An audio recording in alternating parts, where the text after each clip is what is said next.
1 minute.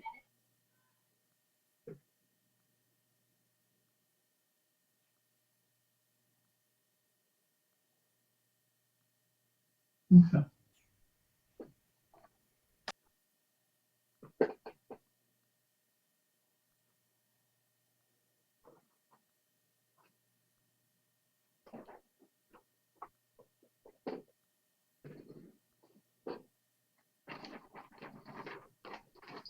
Thirty seconds.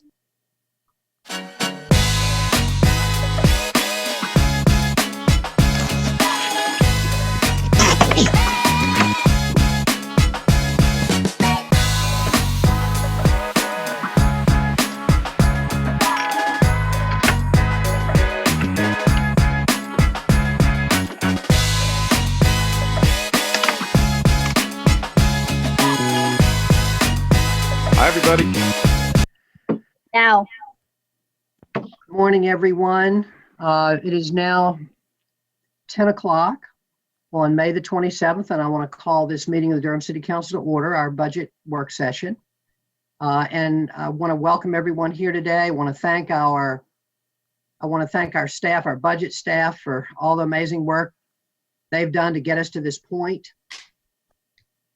And Bertha, I really want to thank you and your team, as well as our finance folks and Deputy City Manager Page, plus everyone who is here. The stakeholders are, I think everyone on the call and the advisory committee Can everybody mute? Thanks. And also our tech staff, everybody from Technology Solutions, everyone from our clerk's office, everyone from our Office for Public Affairs, who all work together to make these online meetings happen. And we're very, very grateful. Thank you so much. And now, Madam Clerk, could you please call the roll? Certainly. Good morning, everyone. Mayor Schul. Here. Mayor Pro Tem Johnson. Here. Councilmember Caballero. Here. Councilmember Freeman. Present. Councilmember Middleton. Here. Councilmember Reese. Here. Thank you. Thank you, Madam Clerk. And now I'm going to turn this over to City Manager Tom Bonfield, and he will direct us about how we want to go through these presentations. Mr. Manager.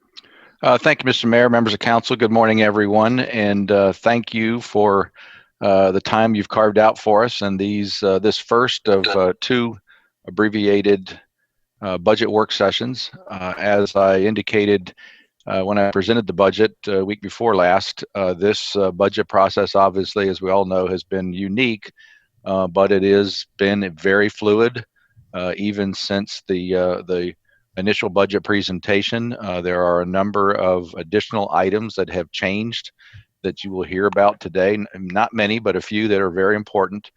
Also, I want to say that you're very much used to the formats that we've tried to use in Budget Pass, with hitting much of the budget documents, performance measures, and those kinds of things. But as I'm sure you've seen if you've reviewed the materials that we've sent to you, and I would say too, thank you for your patience in getting those. I wouldn't, not necessarily last minute, but toward the end of the process. As I said, those have been fluid, and we wanted to make sure that when they were presented today, they were as current as the information we had. But we really tried to highlight and balance the aspects of the budget going forward in terms of the more traditional kinds of things with the resource allocation tables and some of the things you've used to see, but really a lot more input on kind of updating you on the impact of COVID-19 on budget, both the current year budget,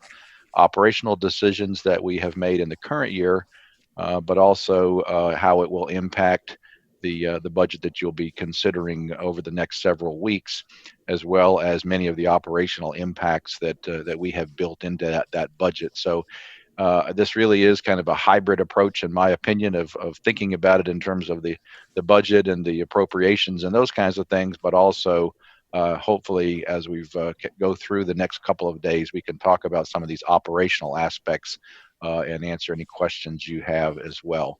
So with that, I am going to turn it over to Bertha and let her begin the process. You've seen the agenda, and hopefully that is a sequence that is okay over the next couple of days. We've carved out the goal of 3 hours, but the Zoom allotment is 4 hours in the event we extend over. But I think that we're prepared to engage you and hopefully answer any questions you have as you consider the budget. So thank you for your time today. And with that, I'll turn it over to Bertha. Good morning, everyone. Bertha Johnson, Director of Budget and Management Services. I do want to bring up the agenda just for the viewing public to go over what we're going to discuss in the meeting today. I also want to remind everyone that all of the presentations on the schedule are on our webpage, as well as the budget book, which we just finished yesterday. So again, one of those delays in trying to work together and pull together budget pages for 25 departments and all the multi-year funds, and with the numbers changing as the city manager mentioned. So today we will have a revenue presentation. We'll talk about pay and benefits, general services, parks and recreation, and transportation. Those are mostly related to updating on programmatic changes as it relates to COVID-19, as well as some questions we received from council they'll be responding to in their presentations. Tomorrow, start at the same time at 10, and we will have city county planning, public works, community development, Office of Economic and Workforce Development, and we'll have a discussion at the end around engagement. As you hear from several of the departments listed here, they have engagement components in their work. And so you'll hear some of that, and we wanted to hold that discussion to the end so we can talk about engagement as an organization versus individual departments, and solicit some feedback from you all. So if there are no questions about the agenda, no additions to the agenda, we will move to the revenue presentation.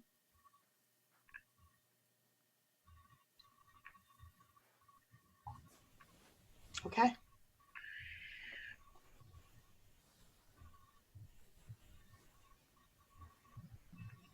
So while John Allure is pulling up the revenue presentation, I wanted to say about this presentation, it's a lengthy presentation, and I'll go through it quickly because this is the same template we use each year for the revenue presentation, but we've had several meetings with you, and so a lot of this information is the same information we've shared with you. You've also heard a lot in the manager's presentation, so I'll go through some of it quickly, and especially since you haven't had an opportunity to hear from the departments that we'll be presenting later, I want to make sure that we have adequate time for those discussions.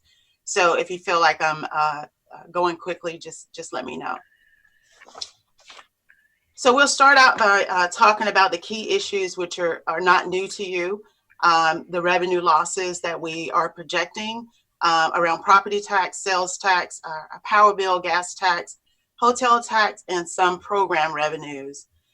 Also, no tax rate increase, as we had discussed early in the year, and an extremely significant use of fund balance, more than we've used in a really long time, probably most recently back to 2009-10.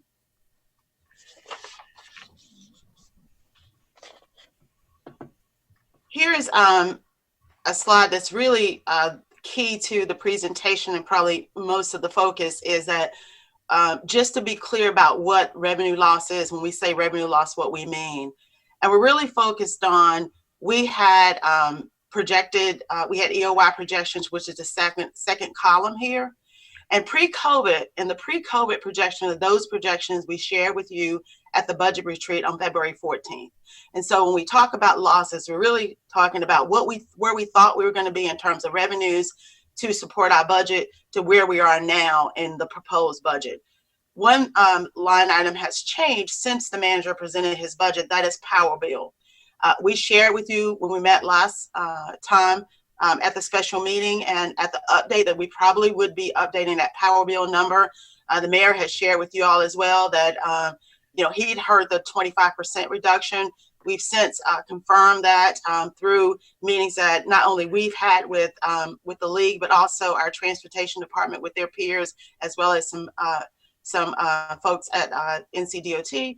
So we have now recognized that 25% loss in the budget, and we'll talk about how we were able to do that as we move through the presentation. But that's the only number that's changed here since we met last time. So moving on to our just an overview of our general fund revenue summary, and this is just to a comparison from year to year, looking at the major revenue sources in the general fund. We primarily focus on property tax and sales tax because those are the primary sources. And when we talk about a budget deficit or gap, or where we can find additional revenue, those are the really only sufficient sources. And the only one that we really have control over is property tax. And we're not proposing a rate increase. And so there's not a lot of additional revenue there to balance the budget. Bertha, can I ask a question? Sure. Or would you like me to hold it to the end? You can answer it. You can ask now. Thank you. This slide, the property tax for FY 2021, the far right column, looks to me like a different number than on the previous slide. And I wasn't sure if they were supposed to be different from some reason or if that just had not been updated. Good question. Those are supposed to be different. The property tax number here includes prior year levies, delinquent taxes, penalties. It's the total tax revenue. The other one is just the current year levy. Got you. Thank you. Thank you for asking that. Just looking at the makeup of the general fund revenues, again, just another way of showing you how dependent the general fund is on property taxes and other local taxes, which is, of course, our sales tax and our hotel motel tax. So when we think again about how do we generate additional revenue, there's no other place really to go except the property tax. We are again proposing the property tax rate to remain the same. We talked about property tax rate increase in February. This council decided, and we recommended that we not do this at this time. And so therefore the rate will remain the same. We had some comments, I think, from the general public in terms of people calculating their property tax rate. And really what they had done when they said our numbers were not correct is that they were not separating out the city tax from the county tax. And so when the manager presented the budget and people calculate their tax bill, I just want folks to know that is, you need to separate out the city and county when you try to do that. Property tax base growth. This is the chart that we typically include. It's also included in our budget book. Just one thing I want to point out here, if you look at our motor vehicle tax, we talked about that being projected to remain flat. That is a recommendation from the tax office in terms of what they're seeing with people relinquishing their vehicles as well as not purchasing vehicles. Property tax projections. Again, looking at what is the assessed value here, and the other slides were really focused on the revenue, but assessed value growth, which is really driven by the real property, which is the majority of that growth. So the overall growth is 2.31%. The second kind of section of the slide shows the rate breakout, which you saw on the previous slide. And one thing I want to point out here when we talk about the loss in revenue from pre-COVID to now, we had intended to raise our collection rate because of the great job that the county is doing in collections to 99%. But based on the update, we allowed that percentage to remain at 99.6. So that was the $1 million loss from February to what we're now. Again, we didn't change the numbers other than hold the collection rate flat versus changing it to 99%, which we had intended to do in February. And at the bottom of the slide, you just see the revenue allocation. So just another look at the property tax rate allocation. But what is new in this slide is the second row from the bottom shows the tax collection fee, and then you get the net amount that each of the funds listed here will gain in the next fiscal year. the total collections. Budget to actual. So the blue line represents the budget, the red line actual, and then our end of year projection, which is what EOY is. So the blue line is just what we have in the budgeted in the 21 budget. Sales tax collections, we haven't changed this from when we met last time. Also, the numbers haven't changed from what you saw in the manager's budget. The bottom note here is probably relates to one of the questions we were asked at the last meeting about the additional revenue from the sales tax agreement with the county. Just again, we expect to get an additional 2.4 million. That number, those dollars are included in the budget to balance the budget. Sales tax is one of those revenues that we usually can depend on getting a big chunk of additional revenues, and that's not going to happen next year. And so that is the biggest drain on the general fund and on the revenue side. Again, to that point, if you look at the blue 1819, the blue 1920, and the blue 2021, you can see the reduction of 6.6% for sales tax. That number went down in 2009-10 significantly. It rebounded, and we expect that to happen again in the future. But for next year, that number is projected to be significantly lower. We hope that it's better, but we will not find out for a while, since we do not get our first sales tax payment for next year until October. And so we're doing our best to try to make the best of the information that we have and make the best projections we can at this point. Look at the other general fund revenues, pointing out here, looking at the power bill number. That's the number that we updated since the manager's presentation. That added about 1.5 million to our budget gap. And so, but we felt confident, as the manager said, we held out as long as possible, because we don't want to, we want to be as best we can with the numbers to make that change.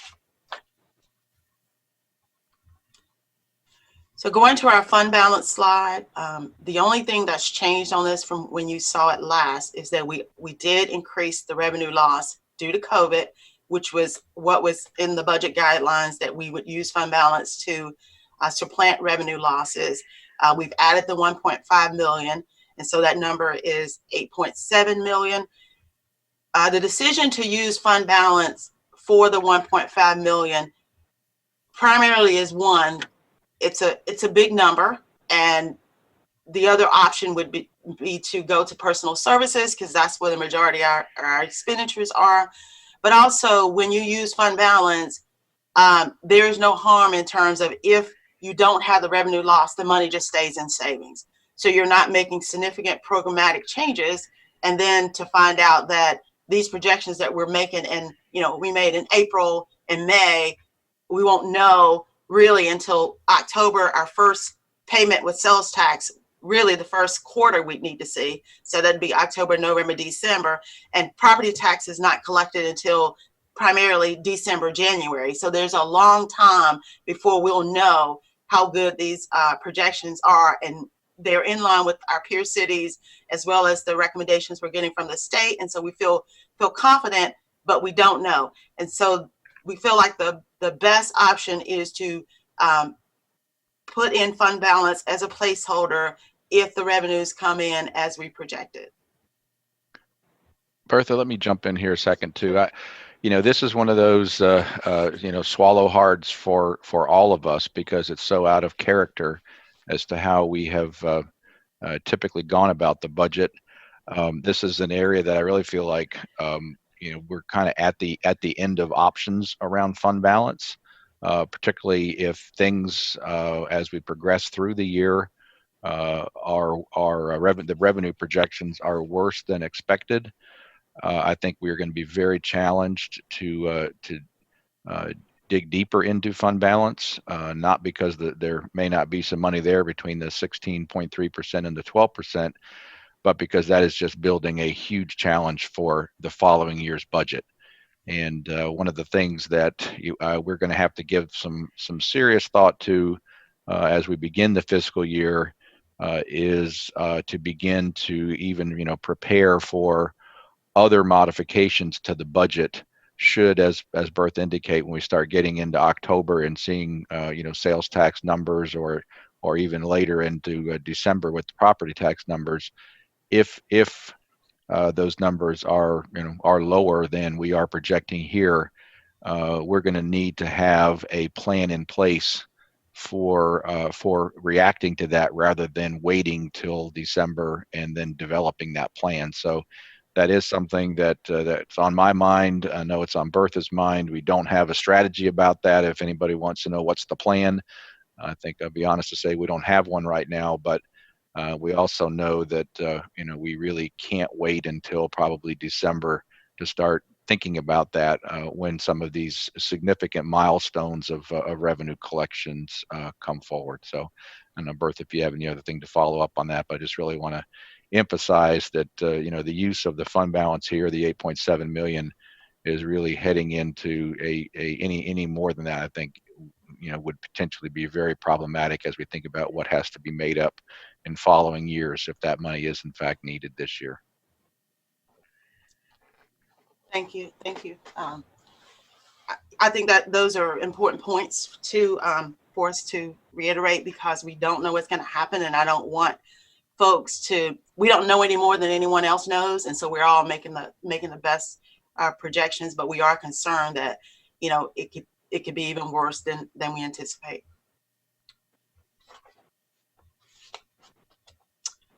So just a summary of the general fund multi-year. What has changed here? If you look in the 21 column under revenues and additional revenues, we've added the 1.5 million.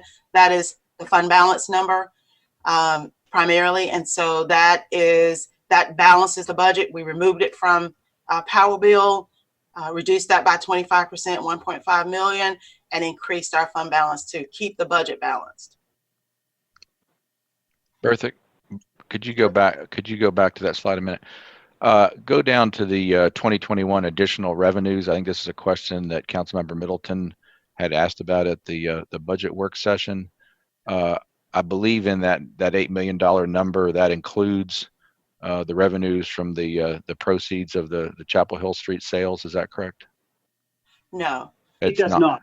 it does Okay, not. so we just need to clarify. At this point, then, there is no revenue built into this model for the sale of the Chapel Hill Street property? That is correct. Okay.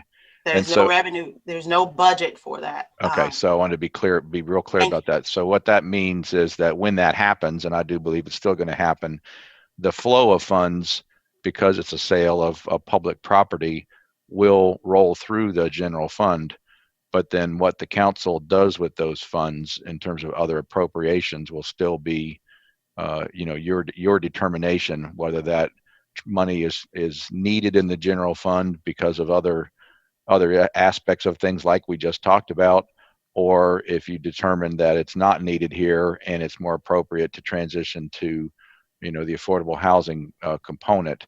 That still is an option, an opportunity you would have either through through this.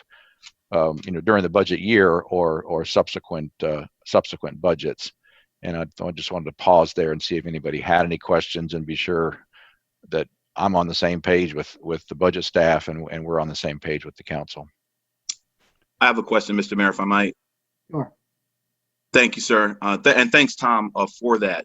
And that's an important clarification, I think, because is it still really a full 8 million that we'll be getting from that sale, or have we already charged the money we spent on McDougal Terrace to that pool of money? So is it safe? Is it fair to still think of it as a full 8 million? Yes. Okay. And you'll get an update, during this session from community development. But those McDougal Terrace monies, as I recall, came out of other sources in the dedicated housing fund. Okay. And All right. Bertha or anybody else who's on can certainly correct me, but I believe that's the case. Okay. And we've made no determination that those those funding streams are going to be replenished from that $8 million. That is that a fair characterization? That's my understanding. That'd be correct. Mhm. Okay. Thank you, Tom. Bertha, do you have anything to add to that? No, I do not. Again, those dollars aren't budgeted here because there was no decision made about where they would land. Initially, yes, they'll come through the general fund, but we can, transfer those to wherever it's decided. And then I think when Reginald Johnson presents, I think good questions about there is no plan to replenish those dollars, but I'm sure he'll be happy to share with you his thoughts around that. Sure, thank you. And just to be clear, please, I may be misremembering, but I thought that the $8 million was being placed in general fund as opposed to going directly to the Affordable Housing Fund, precisely because of things like McDougal Terrace, because we were anticipating needing money for actions like McDougal Terrace. So I seem to remember that kind of conversation kind of swirling around the money, but I could be wrong. So well, I think those conversations did happen, Councilmember Middleton, in some regard, but just in terms of the accounting flow of funds, the revenues need to flow through the general fund initially because that's where the asset is located, okay. And then your decisions about appropriations from would in essence be from fund balance at the end of the day of the general fund to other purposes would be your decision. I think there was certainly back in what seems like an eternity ago, quite frankly, a long time ago, when we were talking about how much money would be needed for McDougal Terrace, not just the initial appropriation, but the ultimate, any ultimate, which I think we still don't know, because of the other commitments that the Affordable Housing Fund has. There was a thought that there potentially wouldn't be enough there, and so some people said, well, we have all that extra money in the general fund. Whether I don't even recall, quite frankly, that it was the Chapel Hill Street sale. I think that was kind of in some fashion suggested for even other purposes than McDougal Terrace.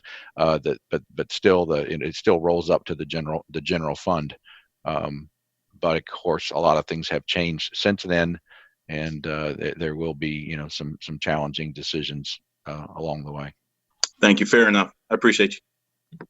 Thank you. Thank you. I just wanted to add, appreciate that explanation. And I think that the key thing that I know the council is interested in is that once that money is received, and congratulations to the staff on continuing those important negotiations and looking forward to their success, that the council be consulted before we expend those funds. And Tom, I appreciated your assurances on that. A lot of us have talked over the last few weeks about this, and we've had some discussion at council, some individual discussions amongst all of ourselves. And so I think it's, that's going to be important to the council. Absolutely. I do have one other question, Bertha, about the previous slide, which is, can you remind me, you probably told us last time about the assumptions in the out years. What are we assuming about pay? Are we assuming that we're going back to our previous assumptions around pay and benefits? Yes, we are. Okay, so we have pay increases in the out years built into this. Yes. Okay, thank you. Now, So let me ask you one more question, Bertha. This could be also at the end of your presentation, whenever you feel like answering this, but when you think ahead about what is the biggest risk that we're facing? We know we have a strong ability to control our expenses. We know that I think we have fairly strong confidence in our property tax. We know what the assessment is already of for all the properties. We don't know exactly what the collection rate is going to be, but is the biggest risk, it seems to me, is the biggest risk is sales tax really falling out from what we project, even our lower projections. Would you agree that that's the biggest risk, or are there other big risks that you see on the horizon? I agree. Sales tax is the biggest risk. And of course, those businesses, in terms of their ability to even come back and bring that sales tax back, up quickly. So absolutely. A lot of it comes from construction as well. And when construction is stalled, other than nonprofit organizations, we lose the sales tax there. It's so much uncertainty around it. And even if we, could project the numbers, it's just when are we going to get back to where we were? And is that going to happen over, 1 year? Dr. Walden seems to think it's going to go into 22. So, and that's what he shared with us. And so how long it will take us to get back to Tom's point about, saving our fund balance. Because again, the only significant changes you can make, or the only way you can make up dollars if you don't have savings, is you have to get into people, because majority of our expenditures is personal services, pay and benefits. Thank you, Bertha. So to that point, what we need to do carefully, and so I don't want, and I think Tom said this or alluded to this, is, this budget is not a budget that you adopt in June and we can't amend it at some point. We can amend it July 1. And so we will continue to monitor our revenues and expenditures and, provide our quarterly financial reports to you all and share with you if we're on target, what's going on the revenue side, and amend the budget if needed. So it's not making a decision now and you can't make another decision until the budget, the next budget process. And that's how sometimes people characterize the budget. We make a decision now and we don't get another opportunity. That's certainly not true. Every year we do a carryover mid-year where we look at what actually came in at the end of the year and where we were, and we make adjustments to the budget at that time. And we do amendments throughout the year. So we'll continue to closely look at those, monthly, and share with you quarterly. We are continuing to work on our multi-year financial plans. To your point about pay and benefits, looking at where we ended this year and what the numbers will look like with bringing back the pay adjustments next year. Strategies to look at gaps. The go-to was fund balance, and we didn't really have another option because there's so much uncertainty, and we want to balance that with not making drastic decisions on on the employee side, and not being really in a position to make those exact projections at this time. And we will continue. One of the things that Tom insisted upon is that we continue to check in with our departments, based on the reductions that we made, to make sure that they're able to continue to provide training or certifications, or money for certification, and other things that may be necessary to continue to assess their needs and make adjustments as necessary. And this is just a look at just a summary of the property tax, pre-COVID compared to budget, and what our numbers, what our losses were. And, when we talk to our employees, we talk about, again, the property tax and sales tax being so significant that there's no other place for us to go to get additional revenues in the general fund. So just another summary again, our loss was 12.7 million. We are now using 8.7 from fund balance because of the additional 1.5 for gas tax. Hopefully that number will not be more than 25% for gas tax. But the other concern is also, and even with sales tax and all of our state shared revenues, we also don't know what the state is going to do in terms of trying to make up their deficit. And so we have to be careful as we look at our state shared revenues and having additional resources available if the state decides to change some of its methodology and sharing formula. And again, we're going to look quarter by quarter. There may be some other adjustments that need to be made after July 1. We'd certainly bring those to you, and the manager would share them with you prior to us coming forward with a decision. So I believe that's my last slide. I'm happy to take any additional questions. Thank you, Bertha. Excuse me. Anybody have any questions for Bertha? Please go ahead and speak up. Thank you, Mr. Mayor. I don't really necessarily have a question right now, although I'm sure stuff will come up. I just wanted to say a few words of thanks to our staff for what has been easily the most difficult budget cycle, and will continue to be the most difficult budget cycle of my tenure on the council. And I'm sure in the work of the staff that prepared these presentations in this new budget, I've heard, as all of us have heard during the last several weeks, calls from from lots of folks in our community about the possibility of using more fund balance right now to do various things. And I just want to say that from my perspective, the way that staff is proposing to handle it during this budget cycle is exactly the way we ought to be handling it. I think the fact that we are in such a good position with respect to our fund balance is a testament to how well managed the city has been for many years. And the fact is, we have also heard over the years calls for us to use more fund balance to do other types of things.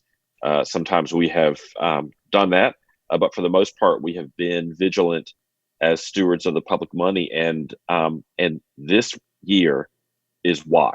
This is why our staff, our manager, and as council members, we have been as vigilant as we have been over the years, because now we are in a position to make up and to use $8.7 million of fund balance to make up for lost revenue, and still be in the position to sustain additional revenue losses if, as I fear, the sales tax numbers continue to be bad. And Bertha, you pointed out the problem is we won't know until October whether or not that's going to happen.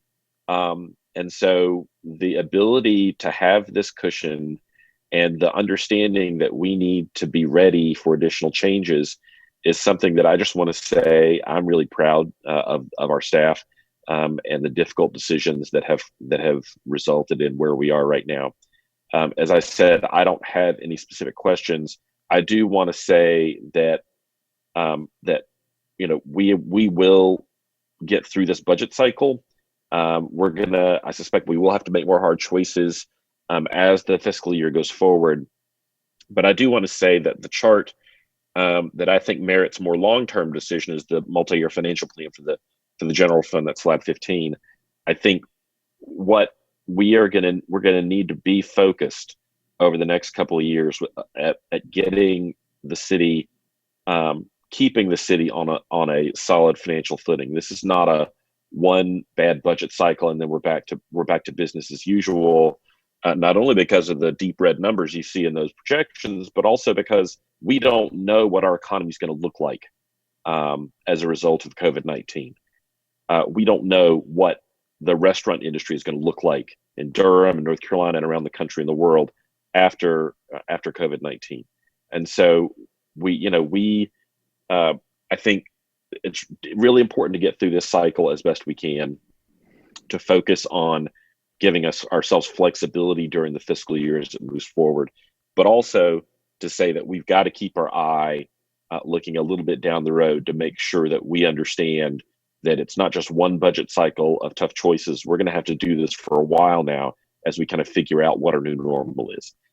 Like I said, I don't have any specific questions. Stuff will certainly come up, but I just wanted to take a couple of minutes to say how proud I am to serve with the folks who are doing this really hard work.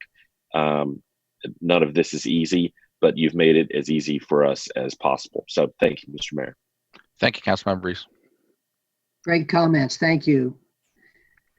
Any other questions or comments on this presentation? If not, we'll move ahead. Before we move ahead, let me just ask, I would like to split up the chairing a little bit today. And I've already spoken to Mayor Pro Tem Johnson about that. She has some kids at home. What I have been thinking about doing is that I would chair through this next presentation. And then Mayor Pro Tem, you can let me know via chat or otherwise if you would like to chair through the next couple presentations. And then I thought Councilmember Reese as our other senior member, you might want to chair through the transportation presentation. That sounds fine, So- Mr. Mayor. The kids have chilled out a bit, so Okay. we're good. Sounds good to Right. me, Mr. Mayor. I'm locked away in my bedroom, and hopefully my children can leave me alone for a little while. So just Thank let me know. All right, great. So I'll just chair. We don't need to do much sharing today, which is great. It's all really in the hands of Bertha and company. But insofar as we need it, I'll go through pay and benefits. Then Jillian, if you'll do general services, Parks and Rec, and Charlie, if you'll do transportation. Is that good? All righty. Bertha, we're back to you. I turn it over to Regina Youngblood for the pay and benefits presentation. Thank you, Bertha. Regina Youngblood, Human Resources Director, here to present to you the pay and benefits presentation for fiscal year 21.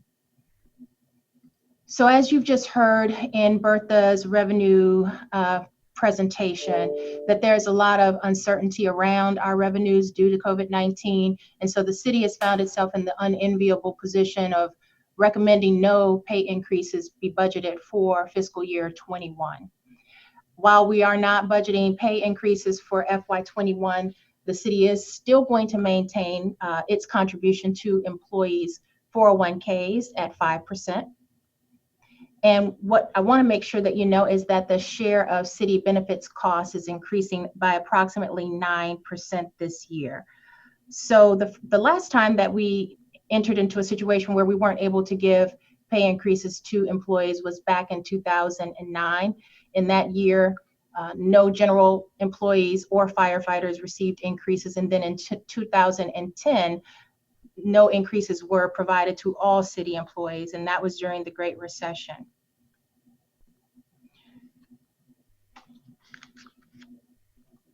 In the general fund, there are benefits increases. As I mentioned in the previous slide, the city's share of its contribution for benefits is increasing by approximately 9%, which equates to about $3 million. The greatest amount of that, again, is for health insurance and also increases to our retirement contributions for employees into the local government employee retirement system. In addition to that, there are some decreases for pay in the budget of approximately $500,000 compared to the current year. And those decreases are due to reductions in part-time and some full-time salaries that were being moved to different funding sources. So the net pay and benefits increase for the 21 budget is $2.5 million. I mentioned that there were some increases to the city's contribution and benefits. We also had to increase the employee contribution for benefits in both of our plans this year. Our lower cost plan, Aetna Whole Health, had been subsidizing our higher cost plan, Whole Health Plus. The loss ratio of our higher plan was approximately 126%, and the loss ratio of the Whole Health plan is about 78%. And so to move individuals to change their behavior, we increased the premiums for Whole Health Plus by 15%. And to maintain enough revenue in the insurance fund, we also increased whole health premiums by 3%. So the impact of the increase of 15% on Whole Health Plus, the greatest amount is going to be seen or felt an impact on individuals that have family coverage. That is a difference of $45.20 per month, and that comes out to about $542.52 per year. Or to break it down by pay period, an additional $20.86 per pay period for those increases related to Whole Health Plus. But we've kept the whole health option very affordable. That 3% increase for whole health and the family rate really just comes out to a difference of $4.79 over the previous year. So employees have the ability to pay less for their benefits if they're willing to switch to the lower cost option.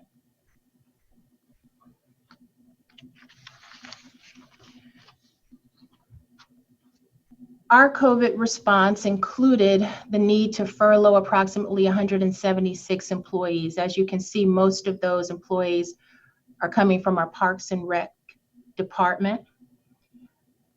Just to give you some demographics associated with the furloughed individuals, 76% of the individuals furloughed are Black, 18% white, 3% Hispanic, and 3% all others. The greatest amount of individuals furloughed happen to be females. About 56% of the furloughed employees are females. And as you've heard some of these details before when we were talking about the $15 an hour minimum, Durham minimum livable wage for part-time employees, we shared some statistics around Parks and Rec, and we find that the Parks and Rec part-time employees tend to be people of color and largely women.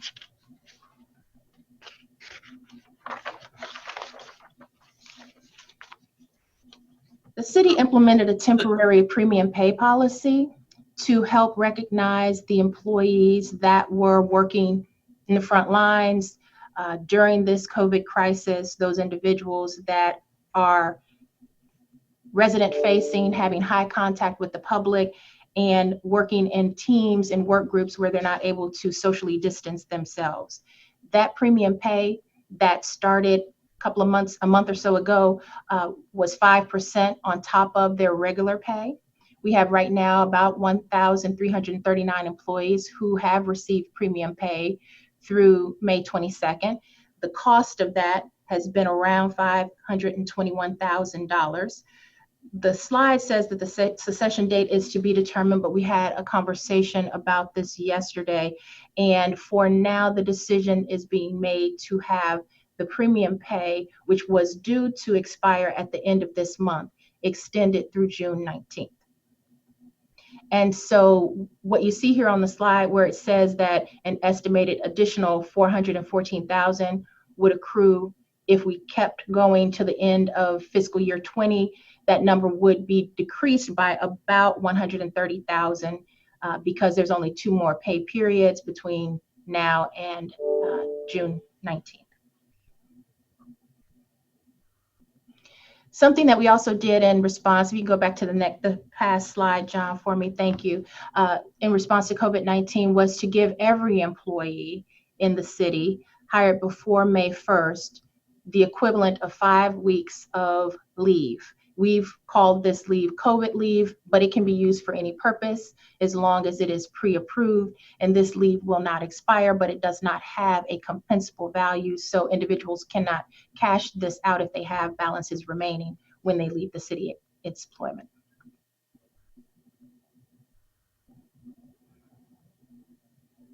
Do you have any questions? Council members, anyone with questions or comments? Councilmember Freeman. Thank you. I first and foremost want to thank you all for the presentations and say that I also agree with Councilmember Reese, and noting just how hard and difficult the pulling all this together has been.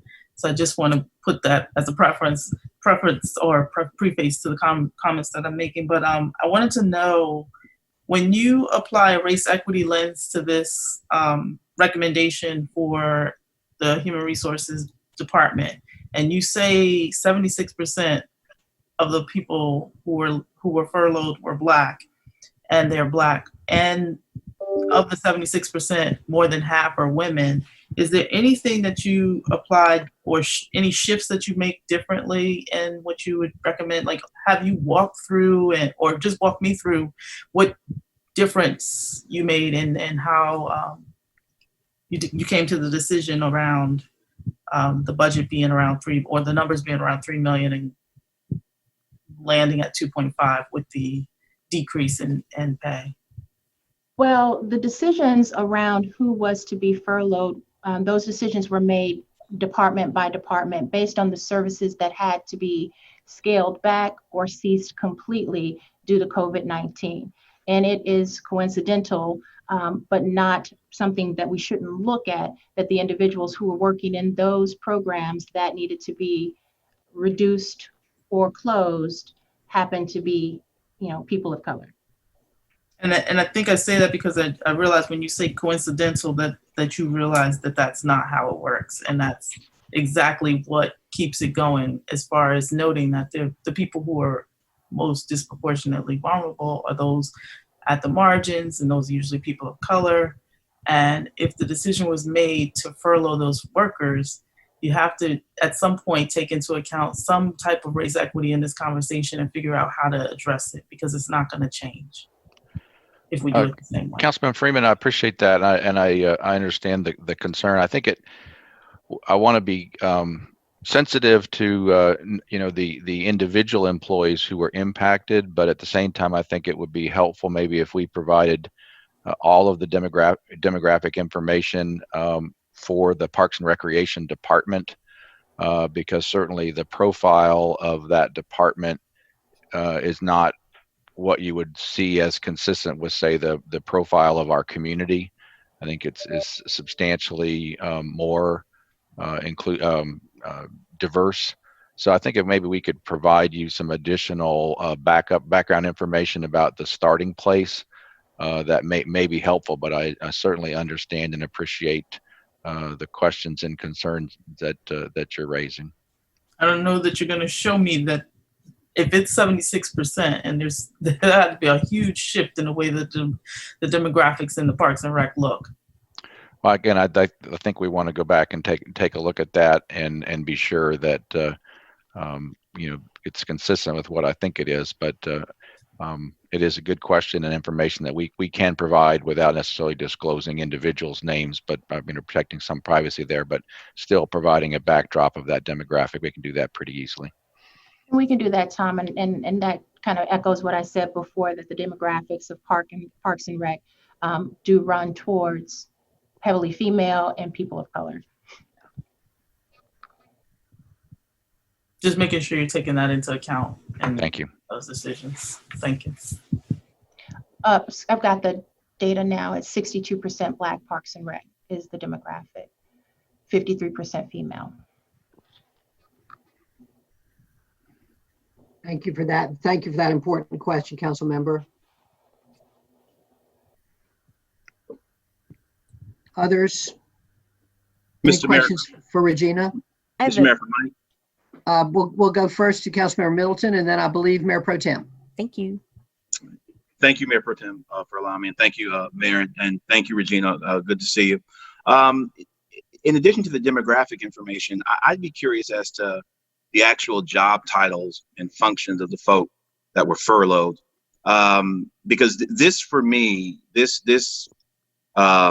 statistic about the folk we furloughed, or the number of folk we furloughed, to me is going to inform how I look at any other requests for FTEs citywide from other departments. Because as I said, I think at our last meeting, for me, the metric now is what is mission critical. What is absolutely mission, not just adding value or increasing efficiency, but what is mission critical.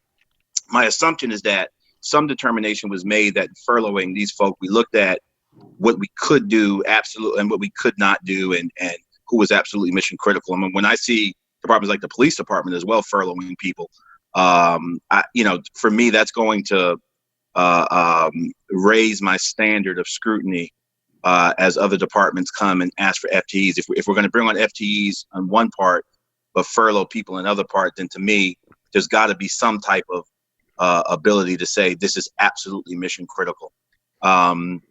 I hope that we will at some point be able to bring those folk back, or provide an opportunity for those folks to get back. I appreciate the demographic information, but even beyond that, I'd be curious as to exactly what the job title and duties of these folk who were furloughed in each department that's been listed here. I just want to serve notice that this will be very much informing my consideration of the rest of the budgetary asks from other departments moving forward. So I just wanted to put that on record. Thank you, Mr. Mayor. And Councilmember Middleton, I think several of those questions may be at least informed. I don't want to say answered, presumed to be answered, but at least informed as we move through some of these departmental presentations with those the specificity of the positions and the programs that that would either be suspended or furloughed, depending on how you want to describe it.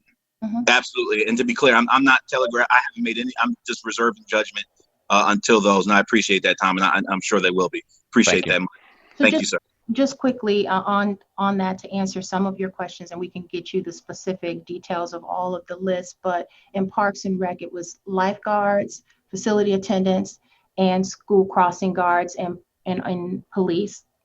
And transportation, it's parking ambassadors. And 911 and water management had some administrative staff. Okay. Regina, I think it would be good to get that in writing when you get a chance. Absolutely. Okay. Thank you so much. We've got several people lined up for questions. We're going to go to Mayor Pro Tem, then we'll go to Councilmember Freeman, and then Councilmember Reese. Thank you. And thanks, Regina, for your presentation. I also just had a couple of questions about furloughs. I know you mentioned in Parks and Rec there was a lot of part-time workers. Have we furloughed full-time workers in Parks and Rec or in any other departments? No. All of these folks on this list are part-time? Correct. Okay. And is the plan, I know now folks who are on furlough are eligible for federal benefits, for the special federal COVID benefits. Do we continue to provide health insurance or for employees who are on furlough? Yes, we do. And of course, with part-time individuals, not all part-time workers qualify for our health benefits. They need to be working at least 30 hours a week to qualify for the benefits. And of the 176 individuals furloughed, there were 2 who are eligible for benefits, and they have been given the option to continue their benefits, and they just need to pay for those directly. The other thing that I want to communicate is that when we gave the 5 weeks of COVID leave to every employee, or the equivalent of 5 weeks based on their work schedule, that included part-time individuals, and several of these furloughed individuals continue to have COVID leave that they can access to continue to receive a paycheck. Right now, there's approximately 4 days worth of leave left on average that each of these individuals has. Okay, thank you. So when you say pay for that directly, you mean COBRA? No, they continue to receive the employee rates, but Okay. they have to, we normally take the money out of their paychecks, but if they're not receiving a paycheck, they have to do a direct bill. Okay, got it. And I imagine we don't have a sense of when we might be able to bring folks back. With Parks and Rec programming, I know a lot of that is suspended indefinitely. Do we have a sense with any of the other departments when or if we might be able to bring folks back on? We did ask, actually. And so Parks and Rec, as well as all of the other operational departments, have been working very closely with Budget Management Services in their reopening government work. And so Parks and Rec says that they should be able to bring some people back by mid-July, and then begin to slowly reopen programs between July and September. There are no firm plans, and Sean Egan can speak to this when he speaks in transportation, to bring back those individuals that were parking ambassadors, but possibly parking enforcement would begin in June. And so that might be the first time we see some of those people coming back. Police, again, I mentioned that those are all school crossing guards that were furloughed. And so that will have to align with when school begins. And water management does not have any plans to bring back that one individual because they were already phasing that work out. Thank you. If I could just jump in too, just to kind of reiterate any confusion, the furlough situation was not a cost-cutting measure of the budget. It does impact some reductions in costs, but it was more about programs that were not able to be provided, and many of those programs were in fact performed by part-time people. So the program isn't provided. That's why the position was furloughed. It wasn't furloughed to cut costs. So there's a portion of the cost reductions obviously that are built in the budget, but it impacted how we balance the budget, but that wasn't what kind of precipitated or drove the furlough decision. It was really more that the programs themselves, particularly the summer programs in Parks and Recreation, were not going to be provided or not going to be able to be provided this summer.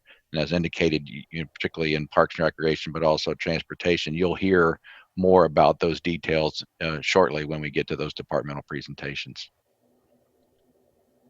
Thanks, Tom. That's helpful.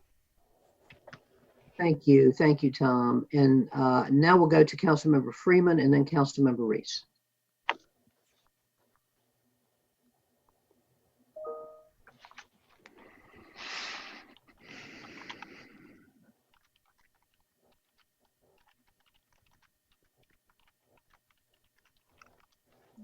I apologize. I had a phone ringing in the background.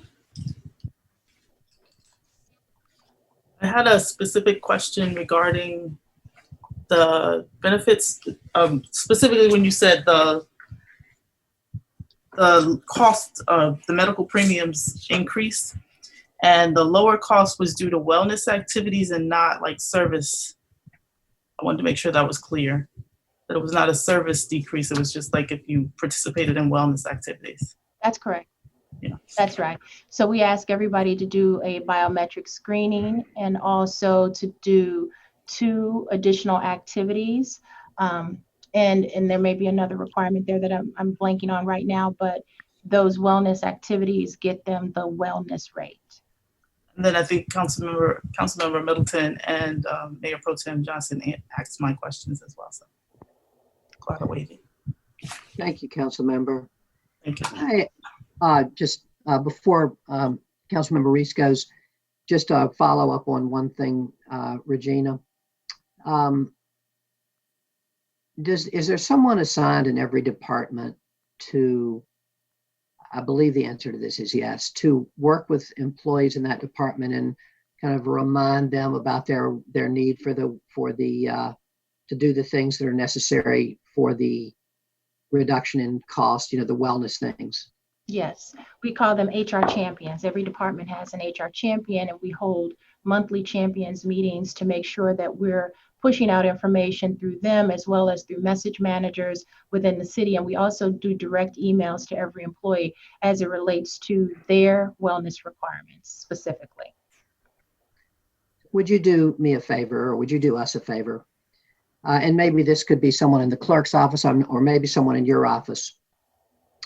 When I was reading through the benefits book, there's a lot of specific information directed to council members.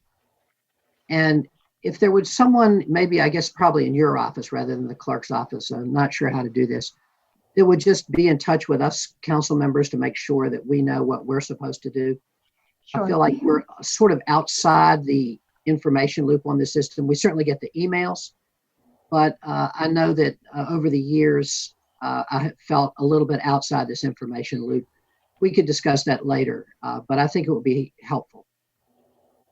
Make sure that we're doing all the things we need to do. Will do. Thank you. Councilmember Reese. Thank you, Mr. Mayor. I just, a lot of the things I wanted to get clarified have already been gone through, but I just wanted to say that hearing Councilmember Middleton's remarks about the furloughed employees, the employees who are currently furloughed versus new FTEs being requested in the upcoming fiscal year budget made me want to ask about kind of how those two things are related. And I think the city manager made it really clear that the decisions on furlough that were made in mid-March when we started getting into the COVID-19 public health emergency were not cost-saving measures. They were directed at programming that it's no longer safe to do. And I think that is definitely true for our part-time employees in Parks and Rec who are currently in a furloughed or are currently furloughed. I guess from a budgetary perspective, what are the assumptions built into the proposed budget around those furloughed employees? Do we have like new start dates built into the model? Maybe that's a first step at trying to get at that. So as it relates to the budget in terms of the individual employees, we did not remove we did remove some revenues from Parks and Recreation budget, and I think that number was about 300,000. And then when Joy Guy speaks, she can talk about her projections for her part-time employees. I think that would be the best way to respond to that question, is allow her to talk about what it ties to when she plans to, when they project bringing folks back online. So I defer to her to talk about that when she does her presentation.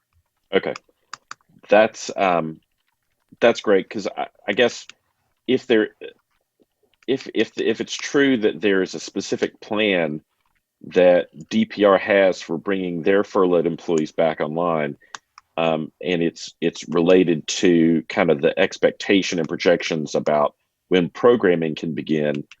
I guess I'm curious, number one, to understand what that looks like and what kind of public health assumptions are built into that. But also, I think from a budget perspective, it helps us understand that it's not especially clear that we're furloughing employees to save money that we're then using to hire new employees. I don't think that is not how I understand what's going on. And I just want to make it real clear that obviously that would be bad at some level, but it doesn't appear that that's what's happening. And I just wanted to get that out into the conversation. But I'll wait until we get to DPR to ask more specific questions about that kind of restarting the programming that we've just decided right now is not really safe to do from a public health perspective. That's great. The other thing I wanted to say is while I'm not thrilled about the increases in employee contributions, I think we are where we are. But again, as I said a couple of weeks ago, I'm really grateful to the administration for finding a way to maintain the 401k support for employees. I think that's really, really important, especially for our employees who are nearing retirement age. And so just wanted to express my gratitude for that. Thank you, Mr. Mayor. Thank you, Council Member. Any other questions for Regina? Mr. Mayor, if I might. Sure. Sure. I just want to clarify some things that I said. There's cost saving that occurs when an organization is just being fiscally responsible and kind of proactively looking for ways to cut costs. And that goes on, notwithstanding what's going on around you. That's just a default position that healthy organizations engage in. And then there's cost cutting that occurs because you have to, because you have less money. And the reason why these employees are being furloughed, my understanding is that because COVID, we weren't looking to furlough these folks had COVID not occurred. And my understanding that the overall amount of money that our organization will have to deal with is being impacted by COVID. And because of that, when I say I'm going to be looking at strict scrutiny for things that are mission critical to the organization, what I mean by that is, we're not cutting costs, but our money's been cut. And therefore, because our money's been cut, we're cutting costs, not because we're looking to save money, but because we just have less of it.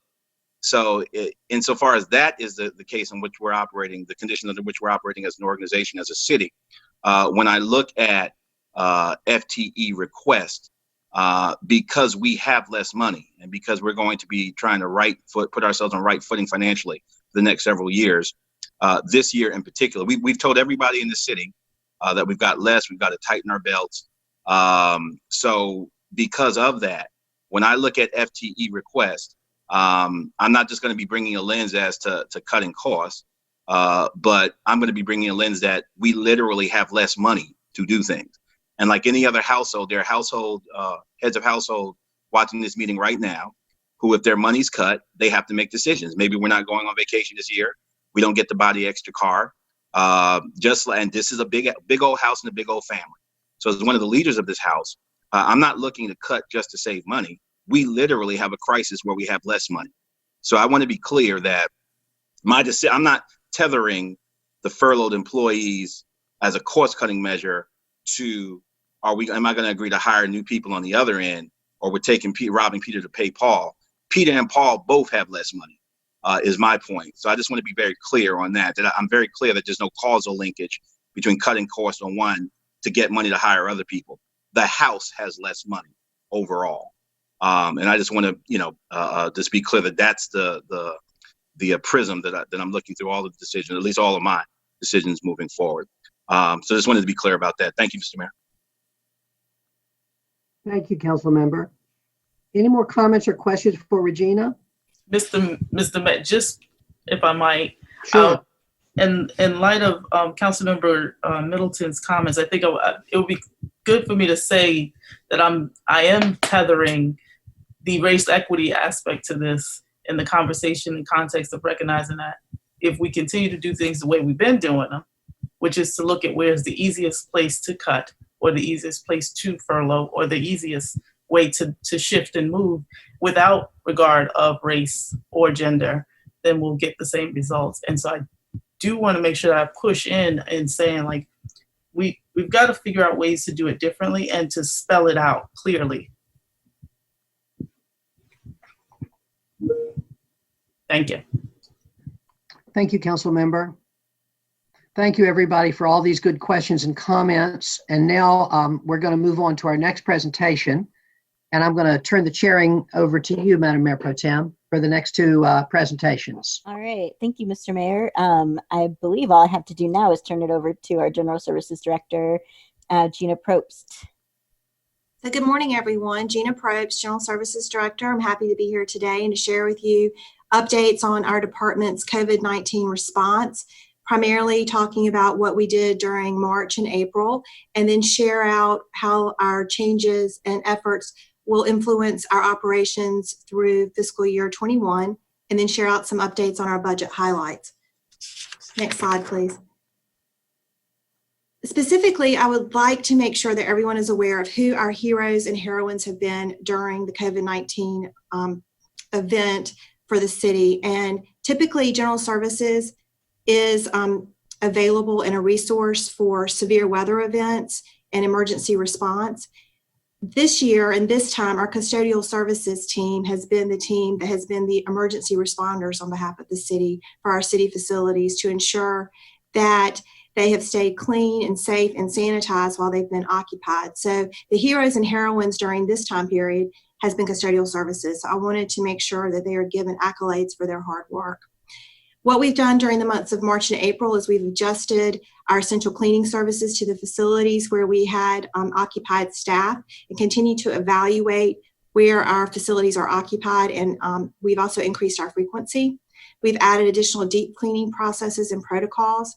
We've increased sanitation of surfaces, doorknobs, elevator buttons, common areas, chairs, anything and everything that could get touched has been improved and increased with our custodial services response. And in doing so, we've been using all approved CDC and EPA supplies.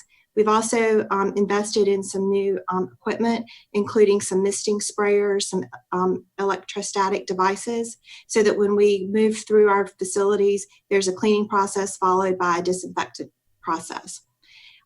Those protocols have been what we've been doing during March and April, will continue and have continued through May, and will be part of our routine processes moving forward. And as we adjust our team members based on reoccupancy of various facilities. We also are getting prepared to, in the new fiscal year, address summer camp locations when and if they become open. During March and April, for our facility maintenance side, we scaled down our services based on what was essential. However, we did keep and continue to provide routine preventive maintenance and oversight of all of our mechanical systems during the shutdown time period, or the time when we had less occupancy in our facilities. So those protocols stayed in place and have continued. We adjusted staff schedules to respond just to emergency and urgent work orders during that time.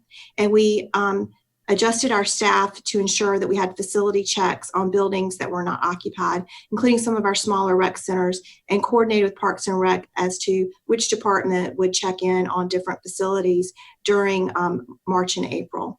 We are now in a process, and have been since early May, of returning our staff to work and are addressing projects that were previously on hold. Next slide, please.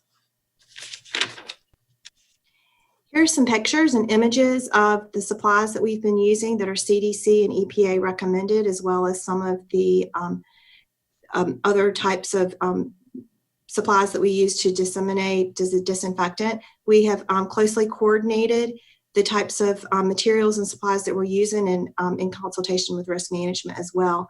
So this allows our team to work more efficiently and effectively when they are in various spaces using misters and electrostatic devices to disinfect. Next slide, please. During our COVID response, we have been very mindful to and have paid attention to stay-at-home orders and how we've adjusted our cemeteries operations and ensuring that we've complied with the number of folks that have been at various burial services depending on the updates from the stay-at-home orders. Our burial appointments have now been focused primarily Monday through Friday, and we have been doing weekends as needed. We've adjusted our office hours to Monday through Friday from 10 to 2 so that we could employ safe social interaction and procedures and have created that window of time for appointments. And as of May 4th, we've returned to our traditional normal hours for maintenance of the facilities as well as other operations at cemeteries. During the months of March and April, we deemed landscaping and urban forestry services not essential, and we were able to suspend some of those services, including mowing and some of the routine work that we do with urban forestry.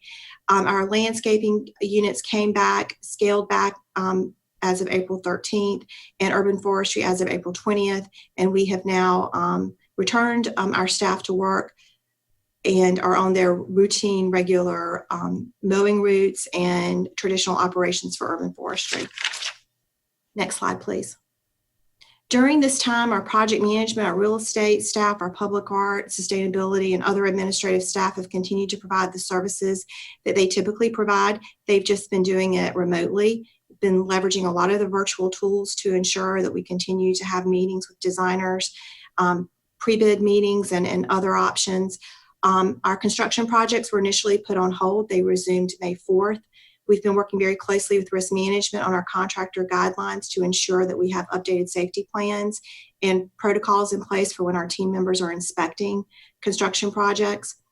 We had deferred our real estate in-person closings. We will be resuming those June 1st with safe protocols in place.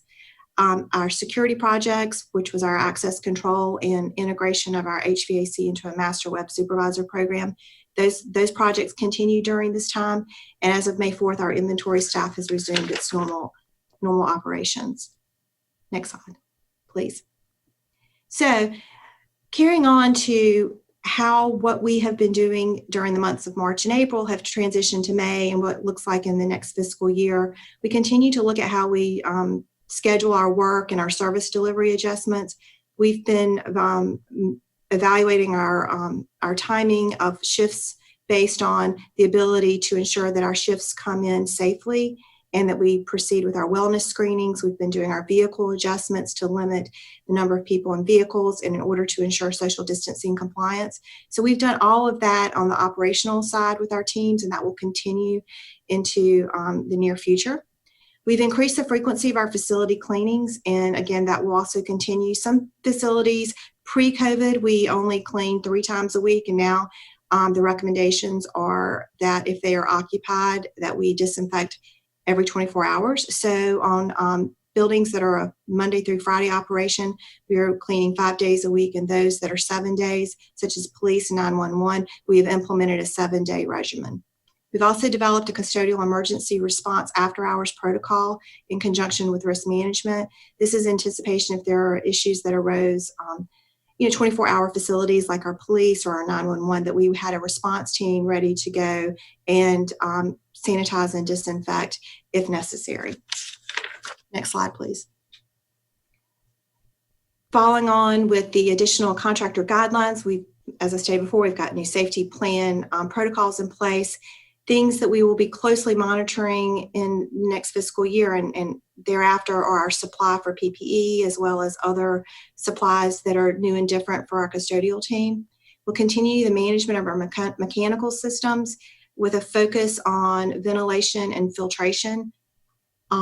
We've been closely following recommendations from ASHRAE, from AIA, from WHO, from CDC, the alphabet soup of those with jurisdiction that provide this information to ensure that we continue to keep our mechanical systems operating properly. As well as during this time, we are leveraging all maintenance opportunities that we can in our unoccupied buildings so that we can do touch-up paint and other things that typically are difficult when occupied.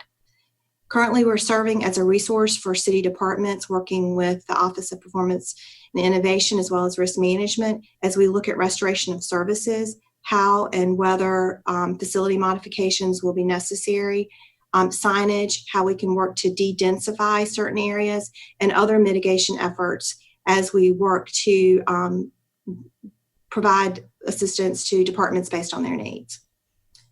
Next slide, please. Moving into FY21, we will continue, as I stated previously, to evaluate our custodial staffing resources to ensure that we are right-sized for the increased frequency and schedule. We also will monitor and provide budget updates for any space adjustments or other mitigation efforts that arise out of our support for various departments. Monitoring our supplies, we do have more hand sanitizer stations on order. They've not arrived, but these are all things that have been put in place in order to make sure that we have a safe environment for folks to return to work. Continue to monitor our tree planting goals and look for creative funding so that we can plant some larger trees, as well as our focus on our cemeteries, ground maintenance, and beautification, and how we adjust our staff to address that. Next slide, please. Here's some images of some of the signage that our public art team has been working on that we'll continue to evaluate and change based on the needs. We'll have different signage for when the public returns, but thought that this was a creative way to ensure that we continue to have thoughtful communication about how we are to interact and behave when we are in our buildings. So finally, I have our resource allocation table. There's not much change from our operating budget, except to acknowledge increases for pay for performance. The FTE count remains the same. I believe that is our final slide. And before we get to questions, I want to just express my appreciation to Gina and the General Services staff for doing just an incredible job in a whole new environment and way of thinking. As you've seen, they've been able to, at this point, make significant adjustments in the way they work without significantly increasing, without increasing at all the FTE counts, something that we're going to continue to take a look at.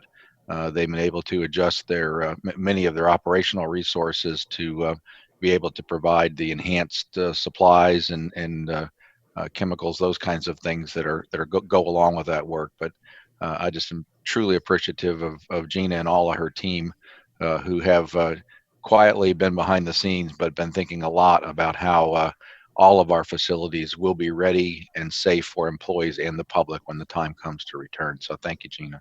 Thank you. Thank you, Gina, so much for your presentation. And thanks, Tom. That is an incredible amount of work, and it's work that we don't often see. So thank you for making us aware of everything that your team is doing. So I have questions from members of the council.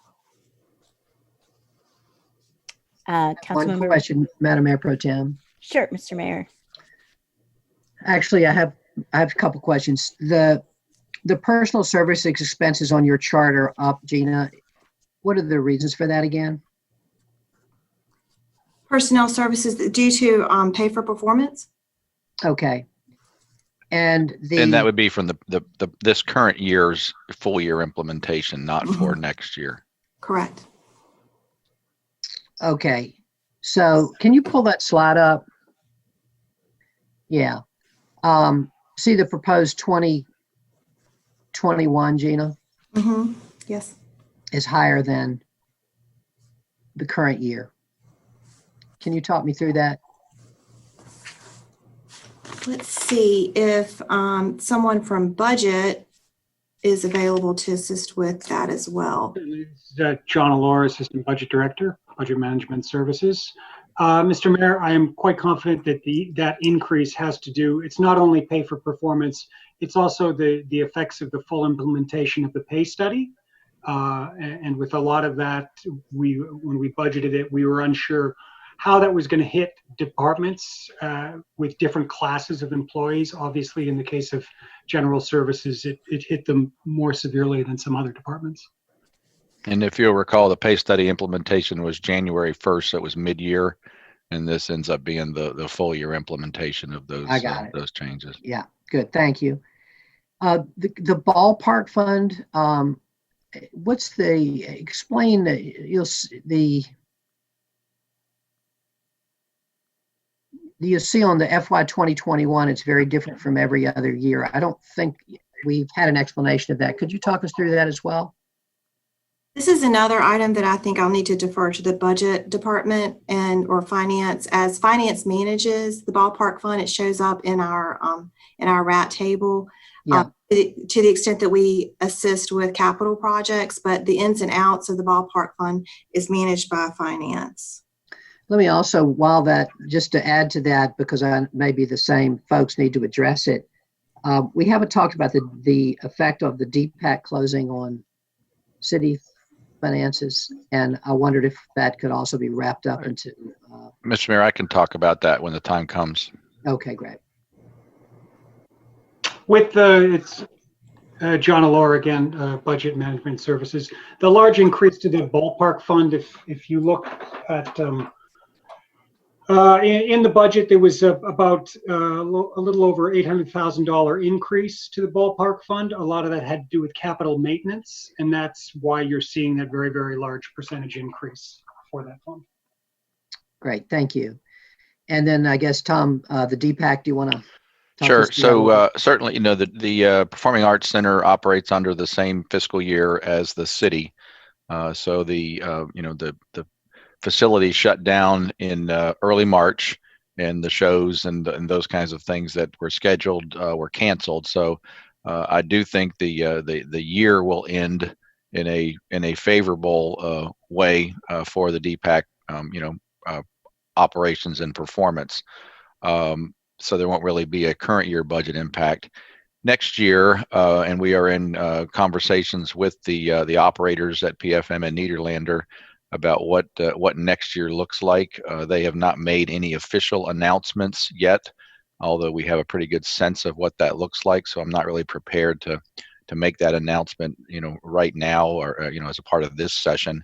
But the good thing is that the way we have structured DPAC, it is in a separate fund.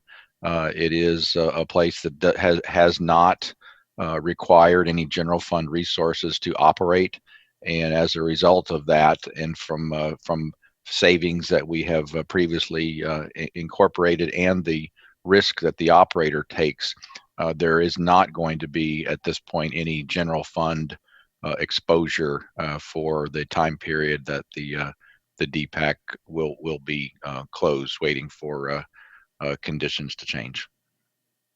Thank you very much, and thank you all for that good planning. Thank you, Madam Mayor Pro Tem. Thank you, Gina. Mayor. I'm going to go to Councilmember Reese and then Councilmember Freeman.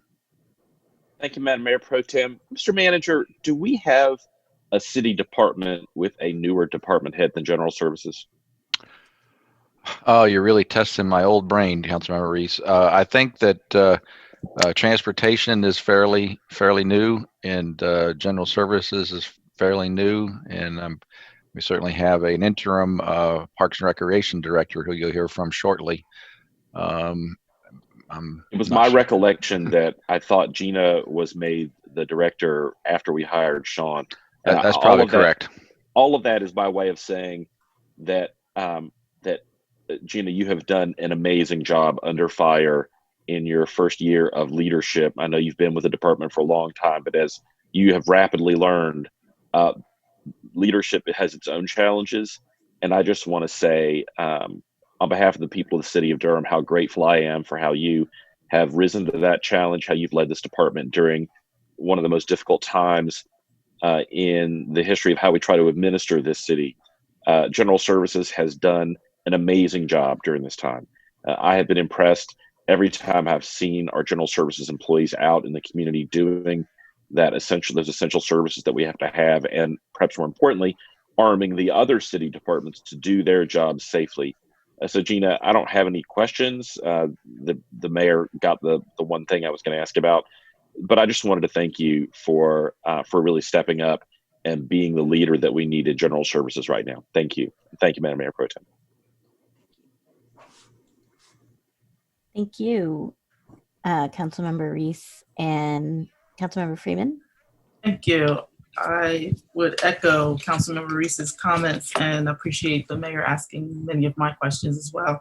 And the one additional thing I was going to say is that the way in which general services highlights the way that they shifted in thinking around the art speaks to exactly what I was talking about in a previous conversation with Regina, and I'm hopeful that the Parks and Rec has done the same. Thank you. Thank you. Thank you for your kind comments, and please let me note that I have a great team and a wonderful team, so I appreciate it, but I can't take credit for it, so thank you. Thank you. Any other questions from council members? All right. Thank you so much, Gina. And please do pass our appreciations on to your team as well. Thanks. Our next presentation is Parks and Rec. I'm going to turn it over to Interim Director Guy. Hi, good morning, everyone. I hope everyone is doing well this morning. I am Joy Guy. I'm Interim Director of the Parks and Recreation Department. And I also have our Assistant Directors, Jason Jones and Tom Dawson, as well as Rich Hahn, our Business Manager, in the meeting.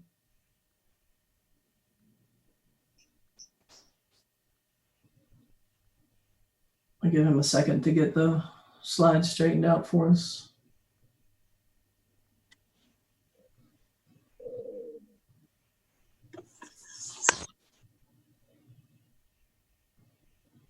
Here we go. Our presentation will focus on a few highlights of the challenges and successes relating to our department's response to COVID. I will review our drafted phased reopening plan and the operational impacts that we project will occur in fiscal year 21 as a result of our projected delays in restoring programs and services. I will also review our allocation table. And first, I will discuss our challenges. To say we've been challenged by COVID is a bit of an understatement. Our mission, Durham Parks and Recreation, provides opportunities for the Durham community to play more, connecting our whole community to wellness, the outdoors, and lifelong learning. At our core, we work to engage and connect with our residents through our parks and trails and through our programs, services, and events, which has been a challenge during this difficult time. However, our staff are resilient and very creative. With the initial challenges of COVID and our response to the stay-at-home guidelines, they were more technical in nature. As a large operational department, our first challenge was to transition our staff from working in our recreation centers and facilities to telecommuting. Our recovery from the malware attack on the city added another dimension. However, we were able to transition our staff and continue much of the critical work that was required initially for us to coordinate with our participants, to cancel or reschedule programs, services, and rentals, as well as to provide the necessary refunds where applicable. During our initial work from the stay-at-home period, our part-time staff were busy assisting with these processes, as well as catching up on required trainings, assisting with program research, and helping to connect with our participants. However, as we progressed further into the stay-at-home time period, it was difficult to assign meaningful work to many of our part-time program support staff. It is for this reason that we made the difficult decision to furlough those that we could no longer keep productive. Ongoing challenges include our community's need to maintain mental and physical well-being. Our parks, trails, and open spaces have recently become even more of a respite from stress. A survey completed by our National Recreation and Park Association, Park Pulse, citing parks are essential, especially during a health crisis, revealed that 83% of adults find exercising at local parks, trails, and open spaces essential to maintaining their mental and physical health during the COVID-19 pandemic. Ongoing challenges also include our need to maintain connectivity with our participants, specifically those we were routinely serving in our programs and centers. And I will share more on these efforts momentarily. If I could go to the next slide, please. Our current challenge is to develop and implement a reopening plan to restore our programs and services for the community in a rapidly changing environment. As the stay-at-home orders are relaxed and restrictions are removed, we want to ensure we are well prepared to reopen our facilities and programs and reconnect with our residents. Our goals are to provide equitable access to our programs, make necessary modifications to our programs to adhere to recommended safety guidelines, and as we are able, to reactivate our furloughed employees. Hiring and training staff for essential positions is also a current challenge. We know our programs and services will be vital and continue to be vital for helping our residents maintain mental and physical health. And now we'll talk a little bit about our successes. We've been able to keep our parks and trails open and safe for the recreational activities that are allowed under our stay-at-home order. We posted signage throughout our system to educate and promote the allowed activities, and also posted signage to promote and remind users of safe social distancing guidelines. We implemented a park monitoring program, visiting our heaviest used parks and trails to inspect and monitor use and conditions, and to report unsafe practices or violations. Our marketing team has done a great job in maintaining our website and using social media tools to also educate and promote safe recreational activities and leave no trace practices for our parks and trails.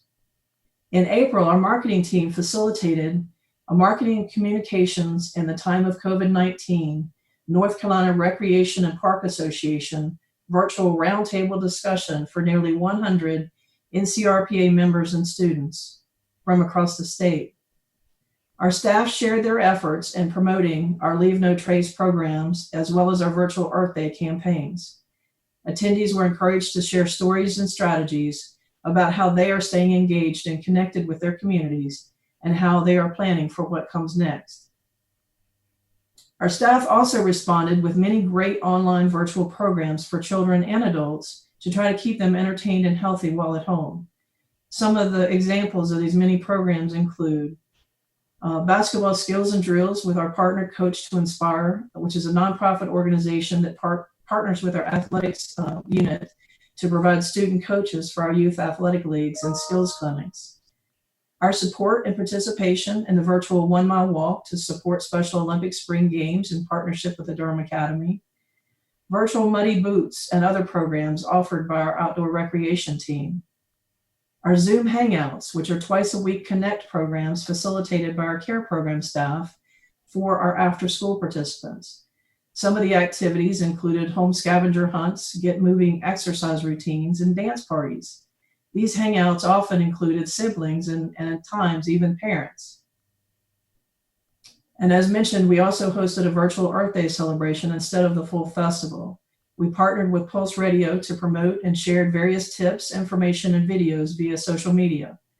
Several organizations contributed to providing information, including the city's Water Management Department, Keep Durham Beautiful, Stormwater, the City County Sustainability Office, etc. Bill Ray, meteorologist with CBS, also helped by recording a promotional commercial to promote the event. So we have worked hard to maintain connectivity with our community. We were able to complete online engagement surveys to gather input and information needed for playground replacement for 2 of our parks, Bay Hargrove and Drew Granby.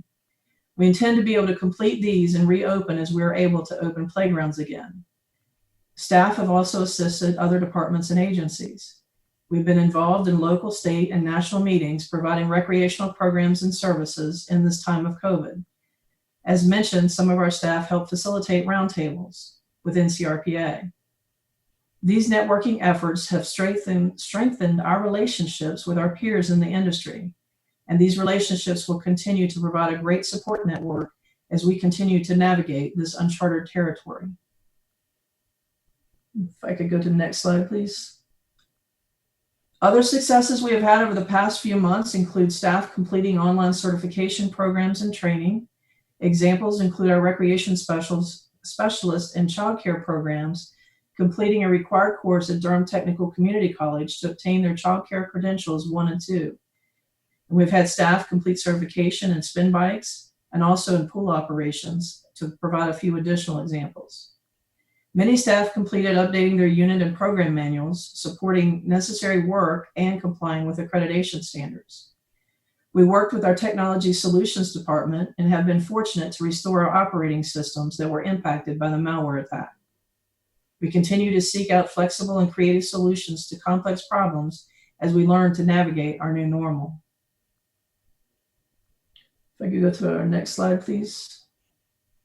Our National Recreation and Park Association has compiled guidance to help parks and recreation agencies with the development of reopening plans. We've taken advantage of the many resources and recommendations provided through their Path to Recovery program. In addition, we're in communication with regional parks and recreation agencies, including Raleigh, Greensboro, Winston-Salem, and Cary, to discuss trends and prepare aligned reopening strategies where feasible. As NRPA has recommended, transitioning through the various phases of our plan will require meeting a set of outlined indicators and gating criteria, as well as the implementation of additional mitigation strategies to ensure our efforts continue to protect public health. Indicators that will be considered when transitioning between each phase: effectively meet federal, state, and local phase progression, guidelines, and metrics as determined by public health officials. Conduct a risk assessment of all spaces, facilities, and programs. We will assess contact intensity, the number of contacts, and the degree in which activities are considered to be modifiable through mitigation strategies. We will ensure sufficient staff capacity and resources to support reopening. Secure cleaning supplies, personal protective equipment, and establish and implement related standard operating procedures. We will ensure community awareness of public health measures and develop plans to scale up mitigation measures if needed. We recognize that changes in public health may require mitigation measures that slow our progression through the phases of the plan and might even require reverting back to a previous phase. We are resilient and prepared to pivot as necessary to ensure we continue to align with the recommendations of our public health officials, as well as federal, state, and local guidelines. Our phased approach in our reopening plan prioritizes public health and safety, considers equitable service delivery, and recognizes our adherence with all federal, state, and local guidelines. For these reasons, many of our offered programs will be at a reduced and or modified service level. This slide and the next slide of our plan will indicate those planned modified or reduced service levels by the highlighted blocks. So highlights of our phase 1 and what we've been able to restore so far. Of course, our parks and trails continue to be open. Tennis courts, pickleball courts, and disc golf courses were open on May 18. Private boat launches are now permitted at Lake Mickey, and bank fishing began at both city lakes on May 22nd. For a review of phase 2, we're planning to open dog parks and our park restrooms beginning June 1st. We'll have non-motorized boat rentals at city lakes to begin on June 19, and we anticipate opening our hike and park tours on June 22nd. And on into July, we anticipate providing teen and youth enrichment activities, as well as the My Durham Summer Program, beginning on July 6th. Limited interaction, recreation and fitness programs, such as spin classes, arts and crafts, dance, etc. City lake paddling programs and boat rentals, tennis leagues, open computer labs, and open fitness centers. And on the next slide, you'll see our phases 3 and 4, which are now marked to be determined because of so much being unknown at this point as to when these will be allowed. This phases 3 and 4 will include programs that have increased interaction and physical contact between participants or between staff and participants. Many of these programs also have higher participation levels, and so mass gathering limitations will need to be relaxed before we can resume them. Programs within these phases will open as guidelines allow. We'll go to the next slide, please. And these are our budget highlights. We reduced our proposed budget by a total of $375,833. And as discussed earlier, these were reductions that occurred because of our programs being closed. These were totally operational. 279,556 of this is due to reduced part-time staffing that we're projecting to continue to occur July through August, as well as the elimination of part-time step increases for this year. An additional reduction of $96,277 in operational expenses were reduced just from reduction to training and travel. For example, we know our state and national conferences for this fall have already been canceled. Printing publications, office supplies, summer vehicle rentals, and some of the trips that we had planned for the fall. We also project a reduction of $252,600 in revenues, in program revenues. And of course, this was due to our program cancellations and delays in opening, as well as a loss of our rental revenue from our rental facilities. And if we could go to our next slide. And of course, this is our resource allocation table. And even with the reductions that I just went through, our personnel line is still increasing by 11.9%. And this is attributed to the annualization of the current year's performance increases that were implemented in July 2019, the benefit increases, the full-time pay study annualization. Those were all for the full-time employees. In addition, this includes the annualization of the part-time Durham minimum livable wage base pay plan that was implemented mid-year. On the capital line, you'll see a slight decrease of 6.7%. This was also due to funds moved to personnel to cover the increase for annualizing salaries and benefits for our full-time positions that are funded through the half-penny tax for parks.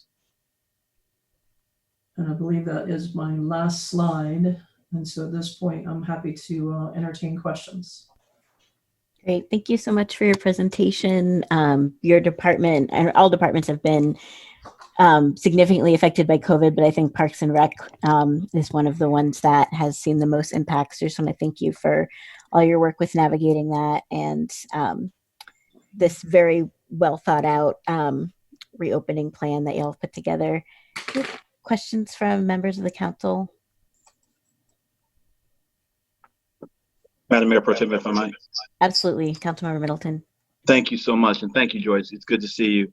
And congratulations on your leadership during these challenging times as interim. I was really looking forward to this presentation. And just full disclosure, Parks and Rec has a very special place in my consciousness as a person, as a leader of this city. It was really the brilliant kind of conspiracy that my parents had with the New York City Parks and Recs when I was younger, that I don't think it's an overstatement to say kept me alive. Programming that Parks and Rec did during the summer, combined with free lunches at our local public schools subsidized by the federal government, were major, I think, trajectory changing impacts in my life. So I'm really heartened to see in your plan the intention of restoring furloughed workers when we can. I want to thank you for that. I expressed to the city manager in our one-on-one meetings my deep concern about programming for the summer. You know, when we talk about crime in the city or negative things going on in our city, oftentimes what people will say is our kids, one, need something to do, and two, need a job. And often for many of our young people in this city, particularly Black young people, it's Parks and Rec during the summer that gives us that something to do to keep our kids occupied. And one of the things that I'm sure folk in the city have noticed that even during the stay-at-home order, we have not had really a cessation of gunfire in our city. And as we, those of us that know these things know that as the weather gets warmer and we get to the summer months, there's more opportunity for things to happen. So that reality combined with COVID impacting programming through Parks and Rec for our kids paints a rather ominous picture for some of us and raises concerns for some of us. So, and I shared this with the manager and other colleagues, that the impact that COVID would have on programming during the summer is a source of concern for me. So I just want to I want to thank you firstly in giving us a picture of how soon we can open up safely, of course. And I just want to, I guess it's not really a question, just a note of commendation and just an underscoring of how important we realize that these programs are in Parks and Rec, all of our departments, Parks and Rec in particular. I don't think there's any more sacred responsibility a government has to its people than to protect their lives, first and foremost, keep them alive so they can participate in the economy, so they can enjoy our parks and trails. And I think for many in our city who are dealing with issues that will still be there when COVID is over, the safe and comfortable amongst us, when we go back to, and I include me in this, when we go back to our normal lives, there will still be some things that folk were dealing with before COVID and will still be dealing with when COVID passes. And Parks and Rec has been an important part, an important arrow in our quiver to addressing some of those issues. So I just want to commend you and encourage you to keep doing what you're doing. Thank you for the work. And for those that are listening that are not elected officials or part of the government, particularly I'm looking at my colleagues in the faith community around the city. There may be some stopgap measures or fill in the gap measures that we need to be doing this summer, that we need to be thinking about with our facilities, with our resources, to fill in some of the gaps that may exist because of COVID on city services to keep our kids alive and to give them something to do while the jobs are being worked on, while our shared economic prosperity plan is being put together and those jobs come online down the years. Right now, we got to keep our kids alive and give them something to do. So kudos to Parks and Rec. Thank you so much for your leadership. And I look forward to working with you through these challenging times. Thank you, Madam Mayor Pro Tem. Thank you, Council Member. Are there other questions or comments from council members? I have a question. Mayor Schul. Thank you. I want to thank Joy. Joy, I bet you didn't think this was going to happen when you became interim director. It wasn't in the works. Wow. Well, I would point out it was about 45 days later. Well, Joy, thank you for stepping up to it. Thank you. We're lucky to have you, and we appreciate you for stepping into the gap. I thought that Councilmember Middleton made a lot of good points, and I know we're all concerned about the same thing. And as the summer gets hot and kids have less to do, I know it's a big concern. And so I appreciate you all thinking about everything you can do to open things up. I've had a couple of emails about concerns about opening up the city lakes. When we open up the city lakes, how does that work? Like, what's the social distancing like, and what are the steps in that? Well, we've started very slow, actually, with our opening of city lakes. At this point, we're only allowing bank fishing and allowing the self-launch boats with Lake Mickey. And the reason for starting that out slow is because we wanted to ensure that we weren't creating issues with social distancing. We set up the only transactions that occur. One, we're providing these services at no additional cost to participants. Because of the demand, we have staff have very creatively created a method in which they do a lottery system where folks wishing to come out and participate text in the day before they want to come out. They're chosen at random. The staff have markers along the bank for the bank fishing to promote the social distancing. They have signage up promoting wearing masks and maintaining that distance. We also, General Services worked with us. We, instead of, for example, instead of using the small boat houses to conduct that transaction, They set up tables in a pop-up tent outside, and so that they can maintain the distances with the participants check-in. General Services worked with us. We have plexiglass shields to shield at that point of transaction as well. And that's really just to issue the permit and collect the person's name so we know who is on the lake. So again, we started out very slow. We're working now through our risk procedures for how we can modify some things to allow for the non-motorized boat rentals. One of the things that we do, for example, with our boat rentals is with the personal flotation devices, our staff do checks to make sure they're on correctly and securely. And because of that close contact, we did not start that initially because we're reviewing how that is done and how it can be done safely. And so we're very, very much aware of every step, and we're really analyzing the procedure itself and doing what we can to minimize the points of contact and reduce the points of contact where possible. Joy, thank you. That was a fantastic explanation, and it really illustrates all of the things that you have to do and all of your activities. So thank you. That gives me a lot of confidence. The outdoor pools, I know that I just think of them as just anchors in our summer life in Durham. And I know that they attract huge crowds, and we can't have huge crowds. Right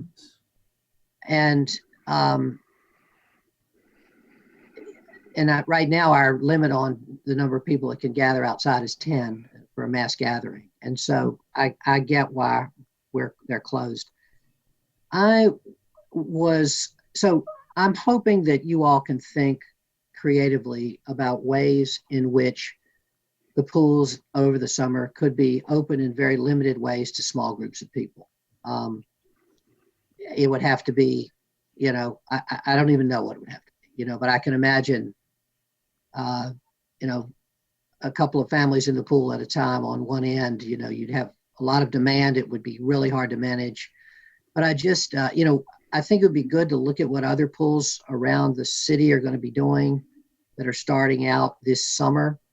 I know you've got them scheduled to reopen for 2021, but I hope that you can think creatively about a way to maybe make some of that happen this summer. I don't know that that will be possible, but I just want to ask you not to shut the door to that. I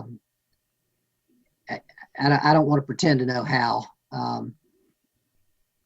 And I recognize it would create lots of issues because a lot of people would want to do it, and you'd have to have a lottery system or something like that. But please give that some thought. And Mr. Mayor, I would say too, we're in contact with all the other, large cities.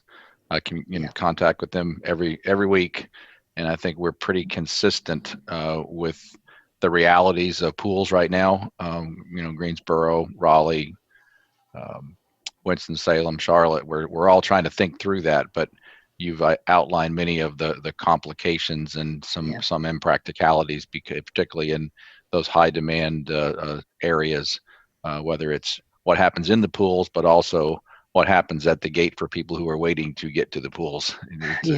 Understood. It's very, very challenging, but we're going to continue to look at that. But I don't know anybody who's really come up with a solution yet, but I think Joy and her staff, if there is one to be found, I'm pretty confident they'll find one. Thank you. I appreciate that, Mr. Manager. And just wanted to say I've been using the trails relentlessly in the last few weeks, walking, biking, and when my Achilles will let me, running. And it's such a gift to our community to have these trails. It's so important. I don't think I've ever seen so much appreciation among our residents for our parks and our trails, but especially our trails at this time, Joy. I want to say that the American Tobacco Trail is very crowded. I hear some complaints that people say that people aren't trying to socially distance. My experience is that most people really are, and there's a big effort made. But we also have a lot of trails for people who are concerned about that aren't as crowded.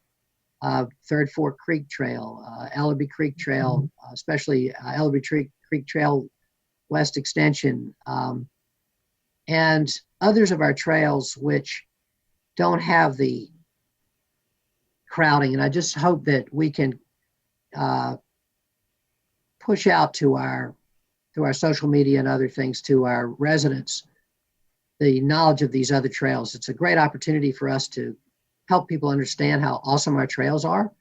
And everybody thinks about the American Tobacco Trail, but we have so much more. So I want to thank you and the department and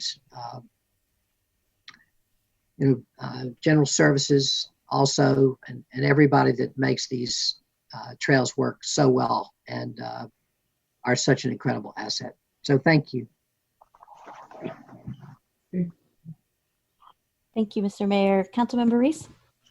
Thank you, Madam Mayor Pro Tem Joy. I wanted to pile on your head many of the same types of praise that I reserved for Gina at General Services a few minutes ago.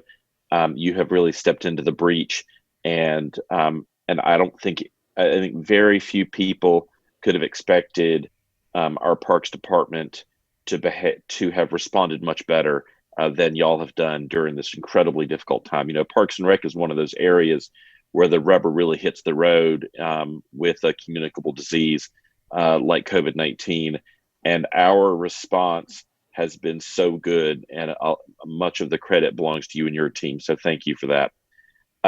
Wanted to ask a specific question around the city's baseball facilities as it relates to the Durham Long Ball program, as well as South Durham Little League, and find out if you've been able to make any progress in determining if and when those groups will be allowed to have access to the city's baseball facilities. We're actually discussing that this week. Again, on Friday, the North Carolina Department of Health and Human Services released additional guidelines on sports and administration of sports. And those guidelines, while still very stringent, if you will, on the provision of baseball and softball, we are taking a look at them and seeing whether or not we can do anything or we feel we can possibly do something with that safely. And so that is very new, sort of off the press with the latest release on guidelines. And so again, we're in communication this week and hoping to work through some of those requests that we have pending from some of our local athletic organizations. I appreciate that. It's my understanding that long ball has gone ahead and canceled their season. I don't know that that's solely as a result of their inability to access the city's baseball facilities. I think there's some other considerations there, but I know that's a huge loss for our community. The South Durham Little League is the other organization that I think is working hard to try to create a set of procedures that will let them operate safely. Bull City Little League is in a different situation because they own their facility in North Durham. And so as someone who lives and works in South Durham and who has heard from a number of parents and folks affiliated with South Durham Little League, I just wanted to put that bug in your ear that that if there's a way to do it safely, I think it'd be really great. So thanks. Thank you. Thank you, Council Member. Any other questions from members of the council? Councilmember Freeman. Thank you. I appreciate the presentation, and I commend the response on the public health side overwhelmingly. I really wanted to just raise, in addition to the comments that Councilmember Middleton made, that it is unsettling to think about what the summer will look like in East Durham and other parts of Durham without activities. And I also wanted to make sure that I noted, so when I was looking at the numbers, I was just trying to figure out exactly how much staff was actually, because I'm looking at the chart that shows the staff into the future, and it shows 78 as the number of part-time staff moving forward. And I wasn't sure if it was because there were seasonal part-time workers that you just didn't bring on, or if there were actually 147 or 146 part-time workers you had to let go or put on furlough. And I wasn't sure if there were if there's a continuation, like an overlap or like an open, like if there's folks who just work for the summer and then they come back in the next summer, are those folks able to come back? How does that all look? It's a little bit of a combined problem, if you will. The 146 that were furloughed were from those that typically work year round. We had just started our summer hiring process, in which we do bring on typically an additional 100 to 150 seasonal staff. And so we immediately, we stopped hiring, knowing that our programs were going to be dramatically impacted initially. And so the reason why we didn't make an adjustment to the RAT table and the numbers shown there for the part-time, full-time equivalents is what they are, is because of the loss of the summer staff and the full-time, and the year-round part-time that we were losing there for July and August. So it's hard. It's hard to really see, I guess, like a clear picture outside of the numbers that Ms. Youngblood actually shared earlier, where she said that 78 or 76% of those furloughed were Black. And of that, I'm figuring around 78% of those from Parks and Rec. And if that is the case, how do you, I guess I'm trying to understand when you're looking at how you come up with the solutions beyond the public safety aspect, the actual equity issue that raises up for me is just how many people are at the margins as staff. And if we don't account for that at all, there's just an unsettling feeling about it. So I hear the mayor when he says opening up the pools. I acknowledge that soccer and basketball might not happen this summer, but we know usually who plays soccer and basketball is Black and brown children and people in the community. And I just don't want the same sentiment to come across with staff. And so I'm just trying to, I'm not saying that this is something that you overlooked or something that, that you've intentionally done. It's almost as if it's the inevitable. It's going to happen. And I'm trying to push on how we stem it. And so I'm not sure what that looks like, but I know that if the positions are all year-round positions that are furloughed, and you're only showing 206 in the next fiscal year budget, but with the additional 146, that would be 362.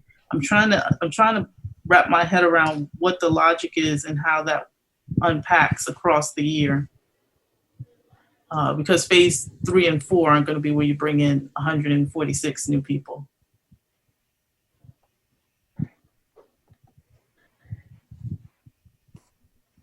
Okay, the part-time number that's showing on the RAT table, the 78, yes, is that's a calculation that's done to determine the full-time equivalency of all of the part-time hours. Basically, 2,080 hours is a full-time equivalent position.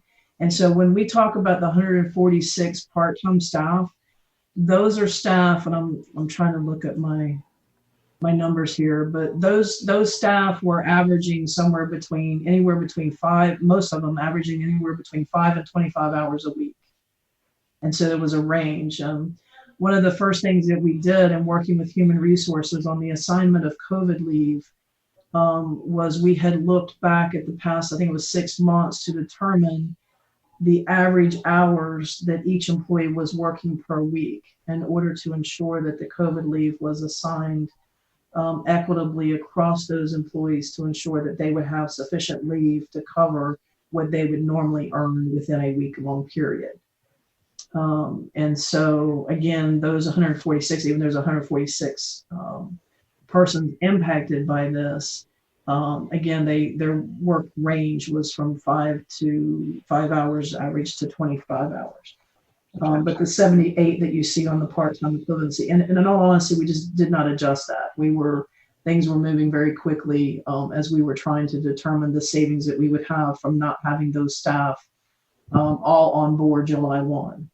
And just making a projection of what the savings we determined we thought would happen because of our delayed opening of our programs and services in our centers.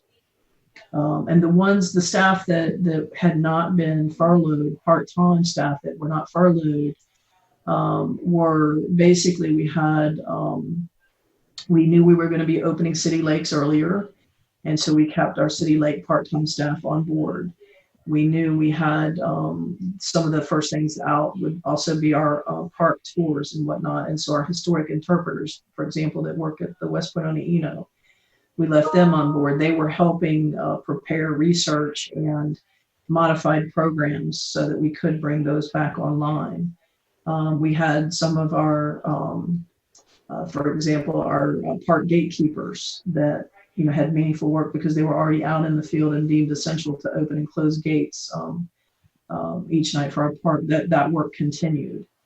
And so really the ones that we kept on board were because the work was there for us to keep them employed and it would not impact. They didn't have the reductions that may have led them to needing to apply for unemployment or having reduced benefits. So when you're making those judgment calls, if you could actually factor in racial equity as well as equity and being equitable around the fact that those folks who are working 5 additional hours, that could be the difference between being able to pay the rent or not. Yes. That would be helpful. That's the gist of it. So in bringing on as you look into being more creative about how to engage some of the phase 3 and phase 4, I would encourage you to look at how people show up in those spaces and how race plays a factor.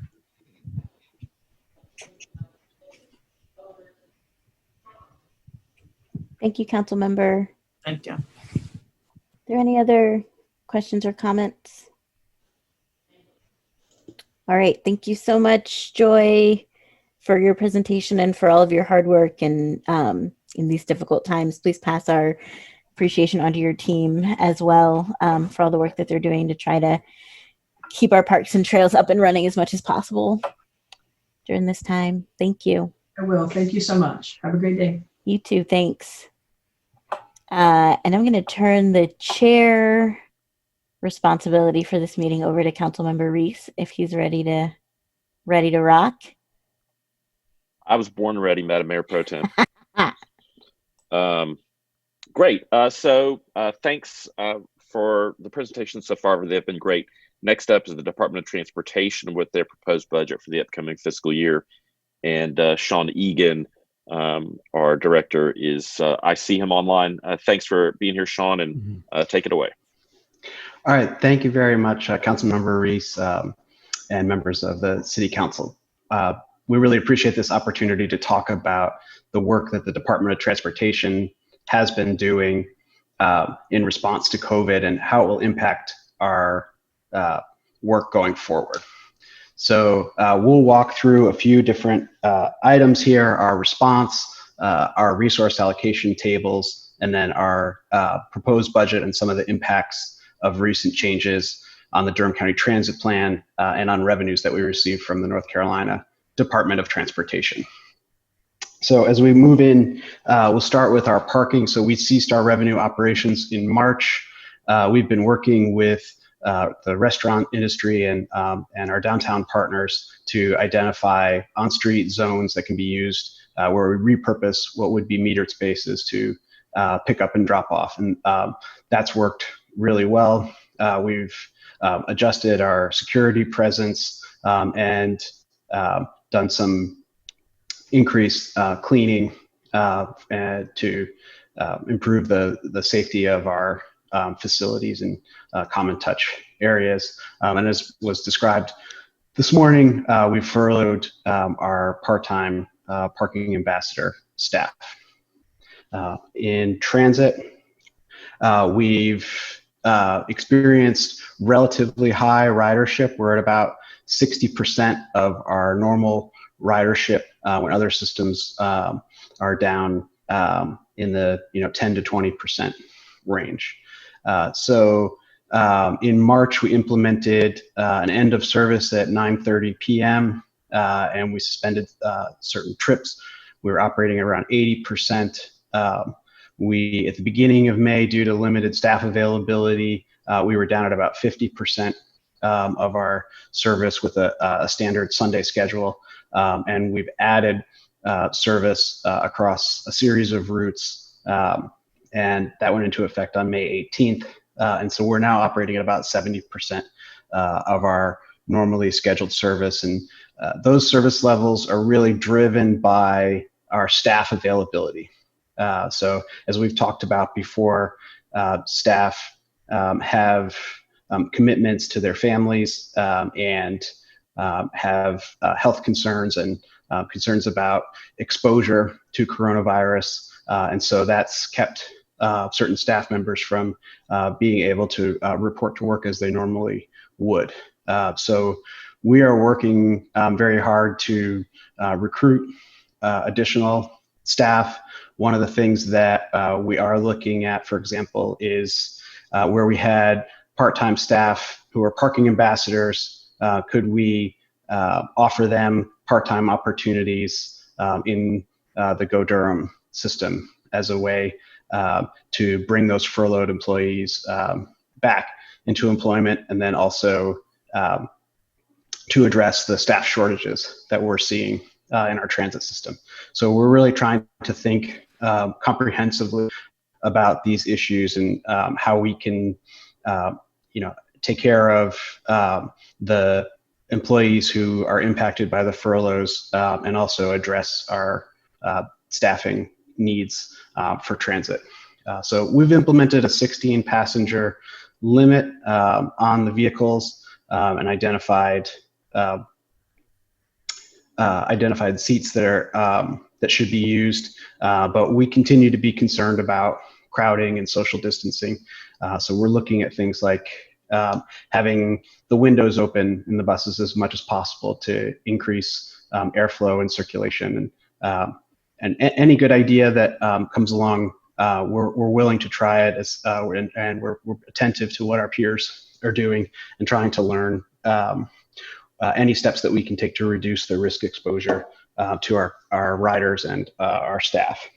Our traffic operations team has been split into A and B schedules, and they've been out in the field and taking care of traffic signals, signs that are down, and then working to support major projects, construction and development projects.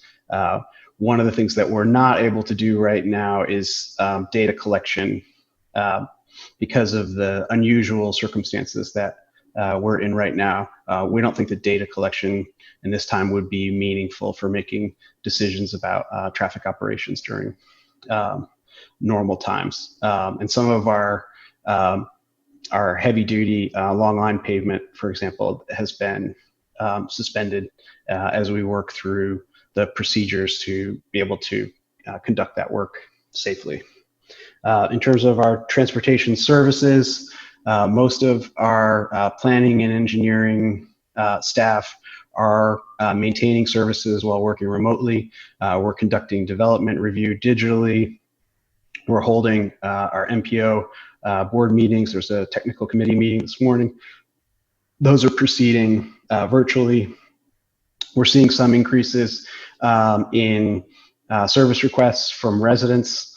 Some of our residents who are observing things at home during the day that they might not have otherwise seen while at their work sites are identifying issues that they're concerned about safety and noise and such. So they're bringing those issues to our attention, and we're working to address them.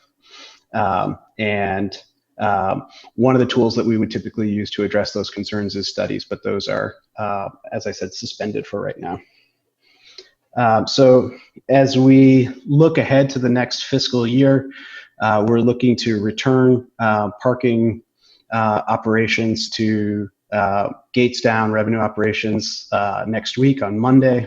We're working with Downtown Durham Inc. on an outdoor dining program that would enable restaurants to set up space on sidewalks and potentially in the say parking spaces on the street to be able to have outdoor dining and reduce exposure that way.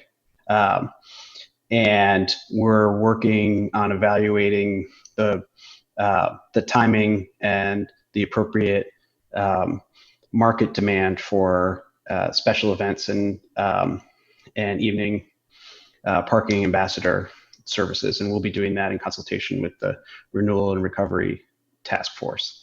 On Go Durham, by the end of next month, we're looking to get back to that 80% service level, but that continues to be driven, as I said, by staff availability. And so we're going to be looking at different types of recruitment campaigns that we can do to try to get more people involved. We know that there are many people who are out of work during this time. And so there's an opportunity for us to provide good paying living wage jobs for people who have been economically impacted by this. And so we really want to find ways to match people who are looking for work with the job opportunities that we have in transit. One of the steps you'll see on the next slide that we've taken to protect our operators is partition. So we have these installed in 3 of our vehicles. Right now, we're working to get them installed across the fleet.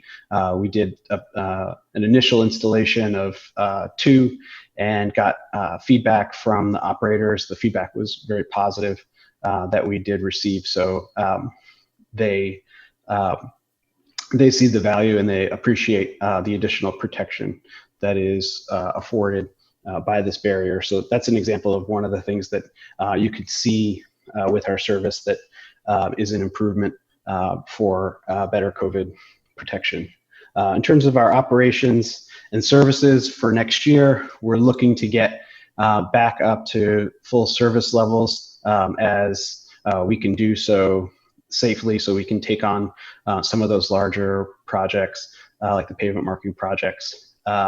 We're looking to resume data collection potentially when schools are back in session, although that is an open question at this point. And we're working through community engagement, different practices. So we've done some things innovatively, like on East Main Street, we were looking at reconfiguring the roadway there, and we had one of our community rooted partners lead a video conference where she walked down the street and talked about different observations about what we liked about the way that roadway was laid out, and got feedback from folks about what they would like to see, what they like, what they don't like, what they would like to see for that East Main Street. So we're trying out different approaches and really trying to take advantage of the resources that we have with community rooted partners through neighborhood improvement services to do that. With our passenger vehicle program, we would normally do taxi inspections in April.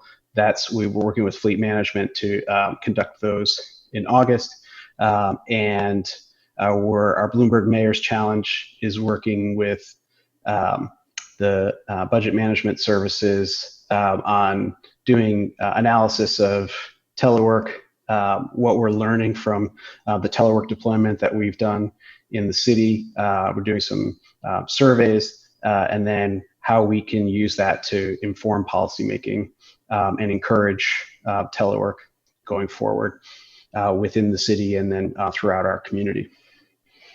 So you'll see on our org chart, we have a new structure proposed with business services as a new branch reporting to the director with a new business services manager. This is really important for us because of the increased financial and administration that goes along with the parking operation that we insourced that had been previously contracted. We've been relying heavily on our colleagues in the Department of Finance over the last year to provide us with additional support to address all of the business services needs of our in-house parking operation. And then we're also seeing significant growth in transit with additional resources available through the Durham County Transit Plan. We have access to additional funding, and we want to make sure that we manage that in a transparent and accountable way. And so having a business services manager and then restructuring MPO, parking and transit services, we can make sure that we're identifying opportunities to use resources efficiently and scale the level of investment that we're making in our services. So the next slide is the resource allocation table for our general fund budget. So this has that one additional position, but other than that, our general fund positions are pretty stable. We're consistent from where we expect to be at the end of this year to what's proposed for next year, and that new position is split across general with support from parking and transit as well. With our transit table, we're expecting a significant decrease in revenues from Farebox. We suspended fare collection in March, and so some of our, and then we're looking at reduced support from the State Department of Transportation as a potential risk, similar to what was discussed this morning with the Powell bill. There is support for public transit as well as support for sign, signal, pavement marking operations that transportation receives from NCDOT. And we're looking at potential reductions in those sources as well. What's not included in this table is our federal assistance. So we were very fortunate through the Federal CARES Act to get an allocation of $12 million that was just recently approved through a split process by the MPO. And so we're now in a position of working through the FTA process to identify expenses that are eligible for that use, develop the grant, and work through that drawdown process. So that will help us as we try to make sure that we're sustaining operations with some of the revenue reductions that we're seeing. We'll still be able to see, we'll still be able to maintain full service levels as staffing permits. And then for parking, we're seeing a significant drop in revenues, and we're seeing a much higher reliance on appropriation from fund balance than we had anticipated. And so, when we were having this discussion in February, the parking fund looked to be in balance through 20, 21, and 22, and then would be looking at a negative balance in 23. We're now, based on the suspension of revenue collections and reduced demand, we're expecting to see a significantly greater reliance on fund balances in both fiscal year 20 and 21. And we do not expect to have significant fund balances available in FY22. So we're going to have to be taking a hard look at the FY22 budget and what we can do to ensure that the parking fund is in balance in FY22. As I said, Go Durham has available $12 million in CARES funding. We've been very successful in advocating for additional resources through the Durham County Transit Plan. Several of those have been approved in the FY20 work plan. Others are recommended right now and will be going to the Go Triangle Board for final approval in June. Just to give you a sense of that, we're seeing an increase of $2.5 million for service level increases and $7.8 million for transit emphasis corridor infrastructure and electric bus vehicle purchases. So that's a really exciting opportunity for us to utilize those resources and improve service infrastructure rolling stock for our customers. As we look to the update of the Durham Transit Plan, we're trying to think through different ways to approach public outreach. I think there'll be some more discussion tomorrow on public engagement citywide. And so right now we're trying to front load as much as possible the technical work for the plan. So scenarios of service levels, regional connectivity needs, some guidelines, some operations analysis. And then as we work through those technical pieces, we'll have information that we can bring forward for the public to respond to and to get some priorities from as we present these different scenarios, see how the public responds to the different scenarios and what their priorities and what their feedback is as we work through this. So the project schedule has been modified for the transit plan update. So we're now looking at releasing a draft for comment in the fourth quarter of fiscal year 21 to be followed by adoption by the boards. So as I said, we're front loading more of the technical analysis work in the hope that we can resume some of those public engagement activities later in the cycle. We've talked a little bit about NCDOT and our funding concerns. As was described this morning, the Powell bill revenues are expected to be down 25%. We're seeing reductions in the state aid for public transit as well as sign marking and signal. So we're looking at a $0.8 million loss for sources that are provided directly to transportation. That would be in addition to the cuts for the Powell bill. And it's not just direct funding, but we have locally administered projects that require NCDOT approval at each step. So if you look at the next slide, when we want to go from design to right-of-way or right-of-way to construction, we need NCDOT to approve us advancing those projects. And right now, the information that we're getting from NCDOT is because of their funding crisis that they're not ready to make any of those approvals. So we have a number of projects, about 12 projects that are directly impacted, but as time goes forward, even large projects like the Durham Beltline Trails project stand to be significantly impacted by these restrictions. So this is something that we've raised repeatedly through the MPO process, and we're going to continue to talk about how important these projects are for local governments, and that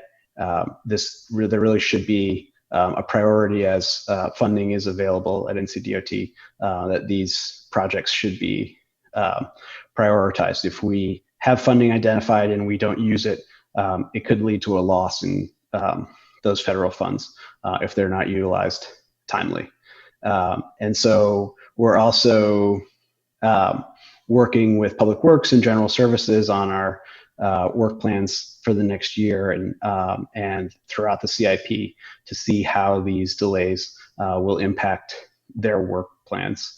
And we'd really like to get work out on the street right now because of NCDOT's funding crisis and the economic conditions. We think there's really good value in the marketplace. There's capacity that's available. And so we would really like to take advantage of strong competition and price competition during this time, but without NCDOT's approvals, we're not in a position to proceed. So those are the major points. Councilmember Reese, I'm happy to answer any questions.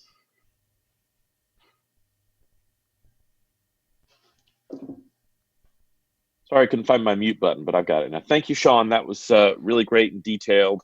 Before we get to council questions, can you clarify the business services manager position? I don't necessarily know what that means. You said some words about it, but sure, maybe it's just me, but I didn't really understand some of those words either. So could you give try again sure. on why that position is important right now? So we have significant financial management needs within the department that are driven by the insourcing of our parking operations. So we have revenue collections, billing, and financial controls needs that we've been relying heavily on support from the finance department over the last year to address those needs as we stand up. We stood up the operational aspects of our parking last year when we transitioned from the contract operation to the city administered operation. But much of the financial management work that comes along with that needs to be sustained is more than we're in a position to do right now with our current staffing levels. And then as I talked about, the growth that we're seeing in funding for services as well as infrastructure for transit drives a need for us to increase our financial management capacity.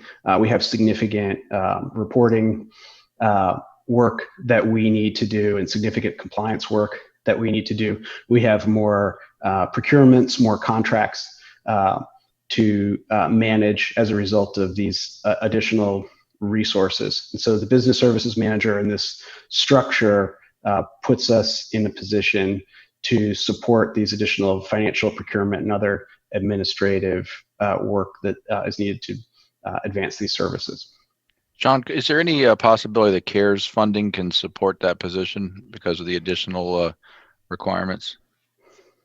So I think we can definitely look at that. Right now it's split a third, and a third between general, parking, and transit. But because we have these additional transit needs over the next year, we could replace the general fund contribution with a transit fund contribution in the budget. I think we could support that. Thank you. Thanks, Sean. That's an extremely helpful explanation. And let's definitely kind of talk about the source of funding for that position. I want to open it up to my colleagues. If anybody has questions, if you'll just raise your hand. I didn't see anybody jumping into the chat. So, Mr. Mayor, go right ahead.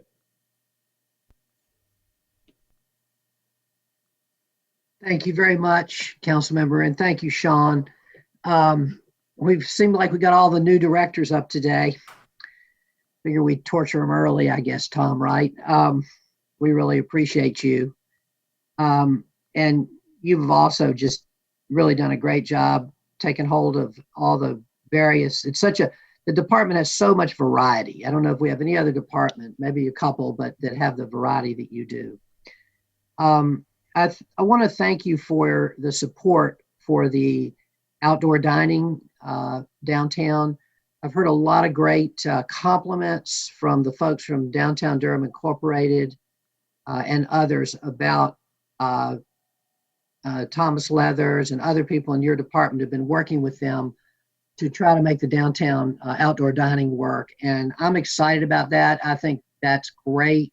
I know there are a lot of issues to be worked through, but want to appreciate that. We really need to make that happen if we can. And so thank you so much. A couple of questions.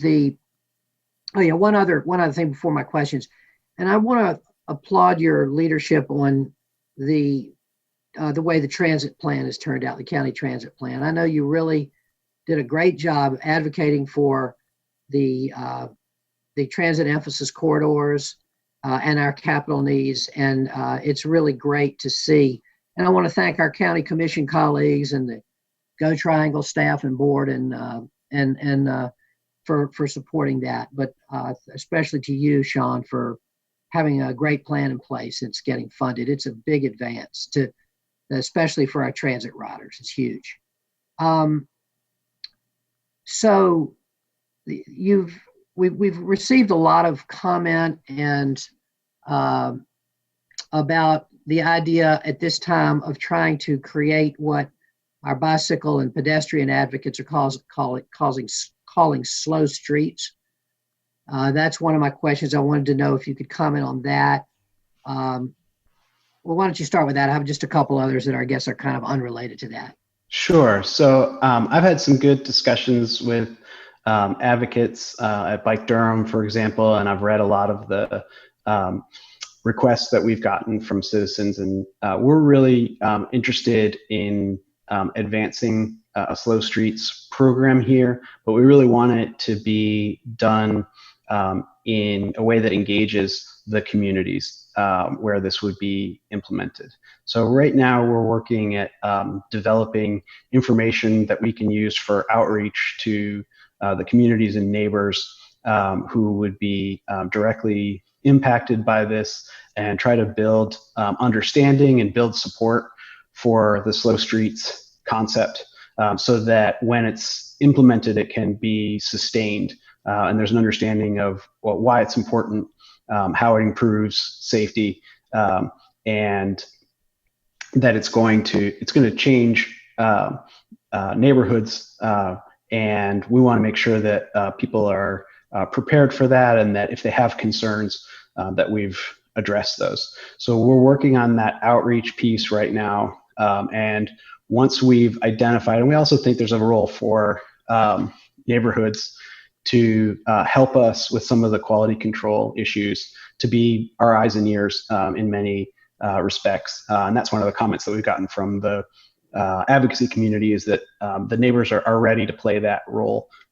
And so we want to enlist people to help us if there's a sign that's twisted or something that's fallen down, that they'll let us know, and we can deploy resources to take care of that. Whereas if we had to do all of the monitoring and quality control with our resources, we wouldn't be able to sustain that. So that's part of what we're trying to do, is make sure that this is something that's a community-led initiative, and that has strong support in the community, and that it's deployed in those places where we have good community support. But we think there's a lot of value in taking streets that were identified in our Durham Walks plan, as well as our Bike and Walk plan, and using those where we've already gotten public input that those are good places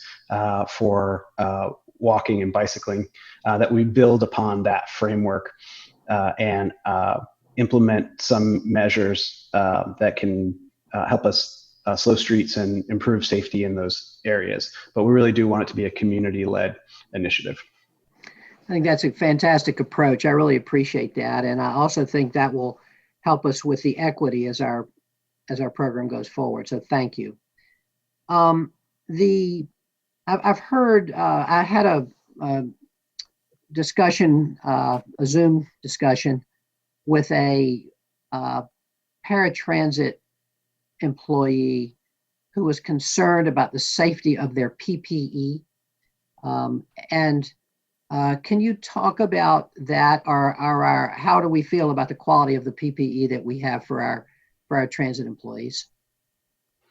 So we've been working through the PPE availability issues for the last 2 months during this event, and I think we're now at a point where we feel like we have adequate PPE for our paratransit staff. The nature of the paratransit service is that there's closer interaction between our riders and our staff.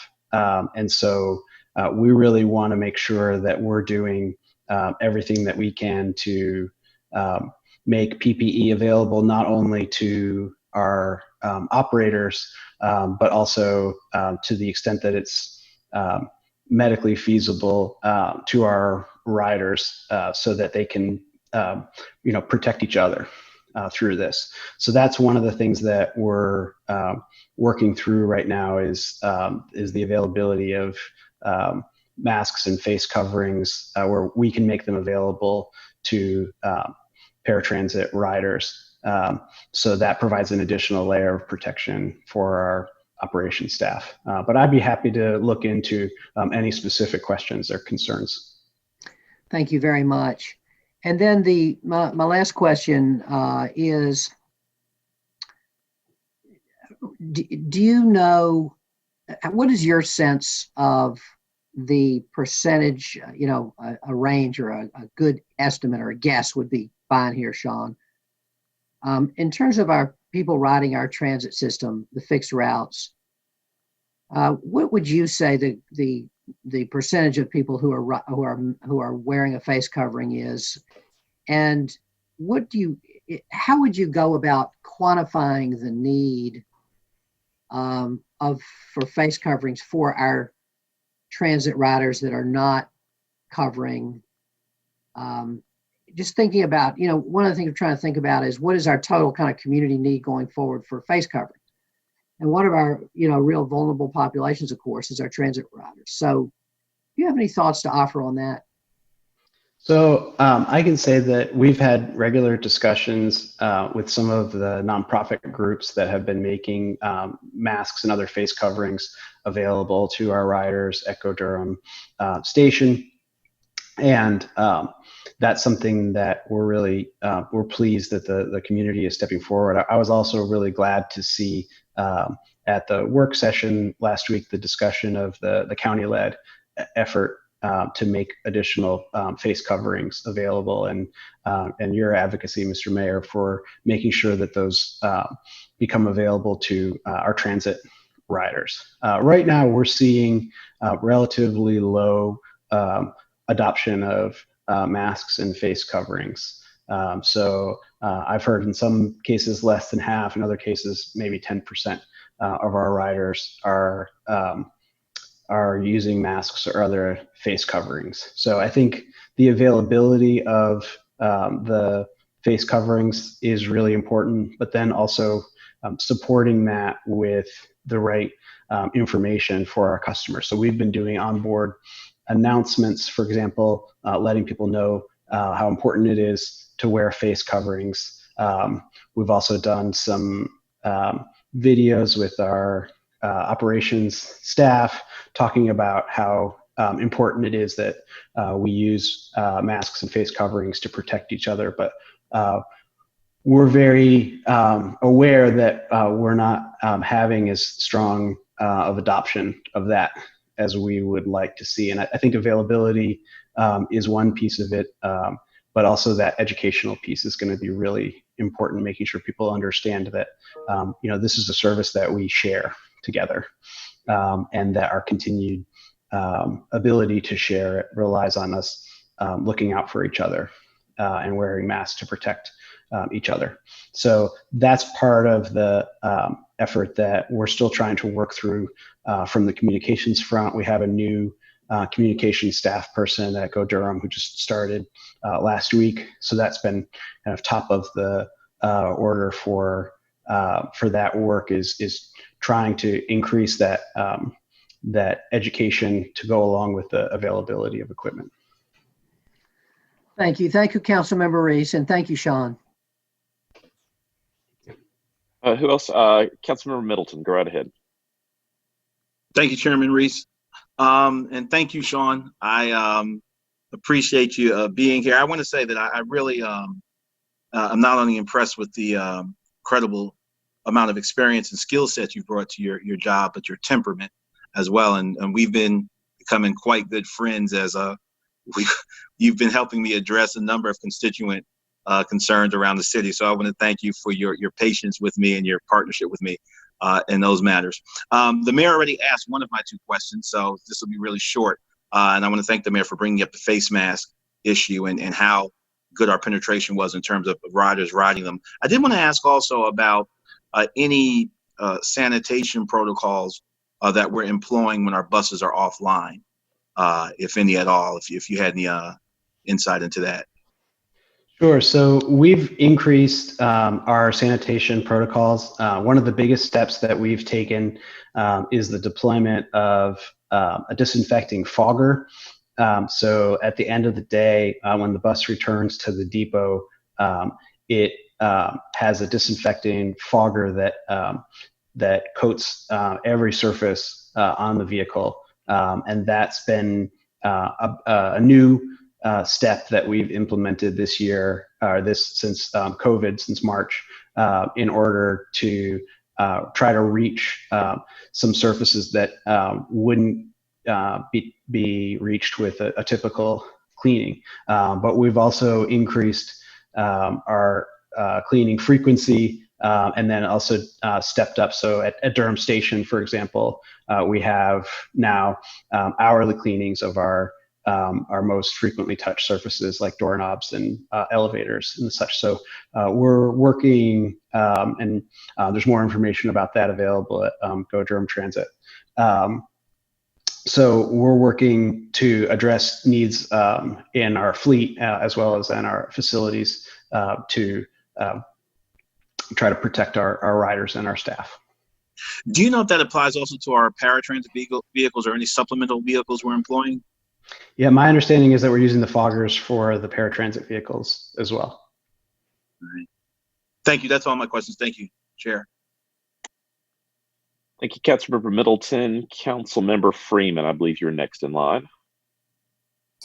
Thank you. I am grateful that the mayor actually asked a couple of my questions as well. And I just wanted to share the comment that I really appreciate your community focus and doing some of the outreach. I know we had this conversation at one of the council presentations, and it looks like you've taken the bull by the horns, and you're definitely digging in on making sure you're engaging the community rooted partners. And there was one other thing I noted, and just a question regarding the insourcing on the parking. I just want to make sure that there were like a very small number of staff that came in from the parking insourcing. And I just want to make sure that I note that staff is very valuable, and I appreciate you making sure that they return as quickly as possible. Yeah, we're very focused on finding the right ways to bring people back who have provided really strong customer service and service to the city, and so what steps we can take to bring those team members back in their original capacity or in some other capacity, but make sure that we take advantage of their availability and their knowledge and skills going forward. Any other members have any questions for Sean before I start to dig in? Awesome. Hi, Sean. Hi, how are you? I was really excited when I saw that you were going to be chairing this session. Sean, so I thought I might get off easy, but doesn't look like it. Sean, I think one of the things that that is the responsibility of the chair is to make sure other folks are heard before I then step up and suck the rest of the oxygen out of the room. Sean, I think it's fair to say that I've probably spent more time talking and working with you since you started as department head than any other department head in the city. And I say that to make sure folks know that that I have really come to respect and appreciate your incredibly straightforward brand of leadership. I've never been in a meeting with you where I didn't know exactly what you thought about a particular thing, and didn't know how you thought we ought to move forward with it.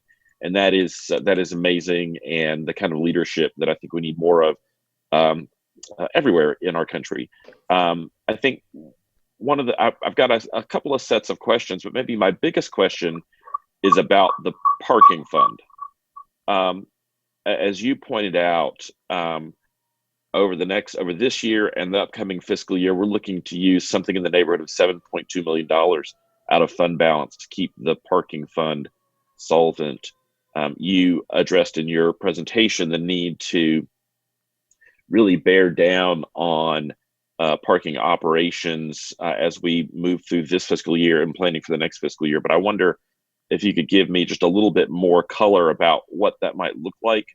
You know, the market for parking downtown has gone really whipsawed over the last 3 years, really 2 years. At the same time, we brought our new parking deck online. A number of other facilities came online and were undercutting us on price. Now there's no demand, no telling when demand is going to come back. It's, of all the departments in the city, this one seems one of the most, I guess, up in the air in terms of how we're going to get back to something approaching normal. So I wonder if you could just spend a couple minutes talking about kind of over the next 12 to 18 months, what can be done about parking operations. Sure. So, you know, we talked a little bit about this in February, that we're very focused on making the parking fund self-sustaining. And there are steps that we can take to do that, but we're going to have to take steps on the expenditure side, on the revenue side, and then also with our capital improvements. So on the expenditure side, I talked a little bit about how we've been right-sizing our security staffing. So we have contracted security for our facilities right now. For our 5 major facilities, it's 24-hour service. And what we've identified is that because of the proximity of many of our facilities, and the levels of activity that we're seeing, that we can reduce that contracted staffing and provide a zone coverage that reduces our security costs.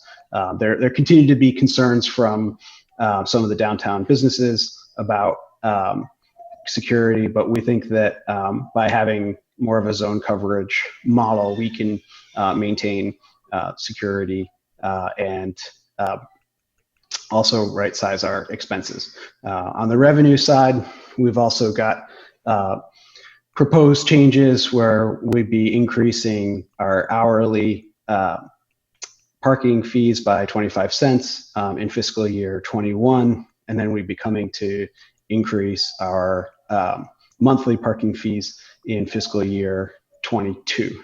And that's part of a regular schedule where each year we increase either the hourly or the monthly.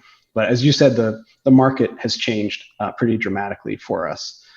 So we'll have to see what impact that has. But we think that setting the price of parking is very important, and it helps us to recover our costs, and it also helps us to encourage other forms of transportation like our bus system. So, and then the other piece that we're looking at is the timing of major capital improvements to our facilities, and what's sustainable for us for major projects like wayfinding that has been postponed from our work plan for this fiscal year, and what are some of these major initiatives that we would like to do. We think there's value in doing, but we have to make sure that we have the resources to be able to do that project, and also keep our facilities in a state of good repair and address safety and customer service needs.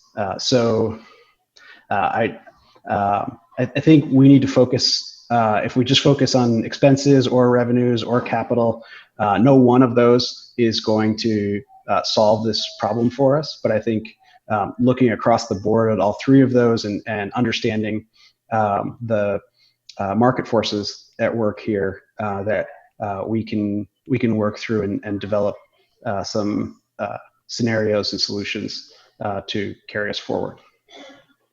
Appreciate that. As I've said before, on the revenue side, I think it's a frustrating challenge because you've got major commercial competitors who are undercutting us on price. So, strategies to increase parking charges might not necessarily have the revenue impact we're looking for, but that's why they pay you the big bucks, is to come up with solution to all the annoying problems that I come up with. With respect to outdoor dining, I think one of the things that I've been really interested in is looking at Charlotte's temporary outdoor dining program and the allocation of a certain percentage of restaurants' dedicated parking spaces. I think downtown, that's not really a model that works, given kind of what the setup downtown.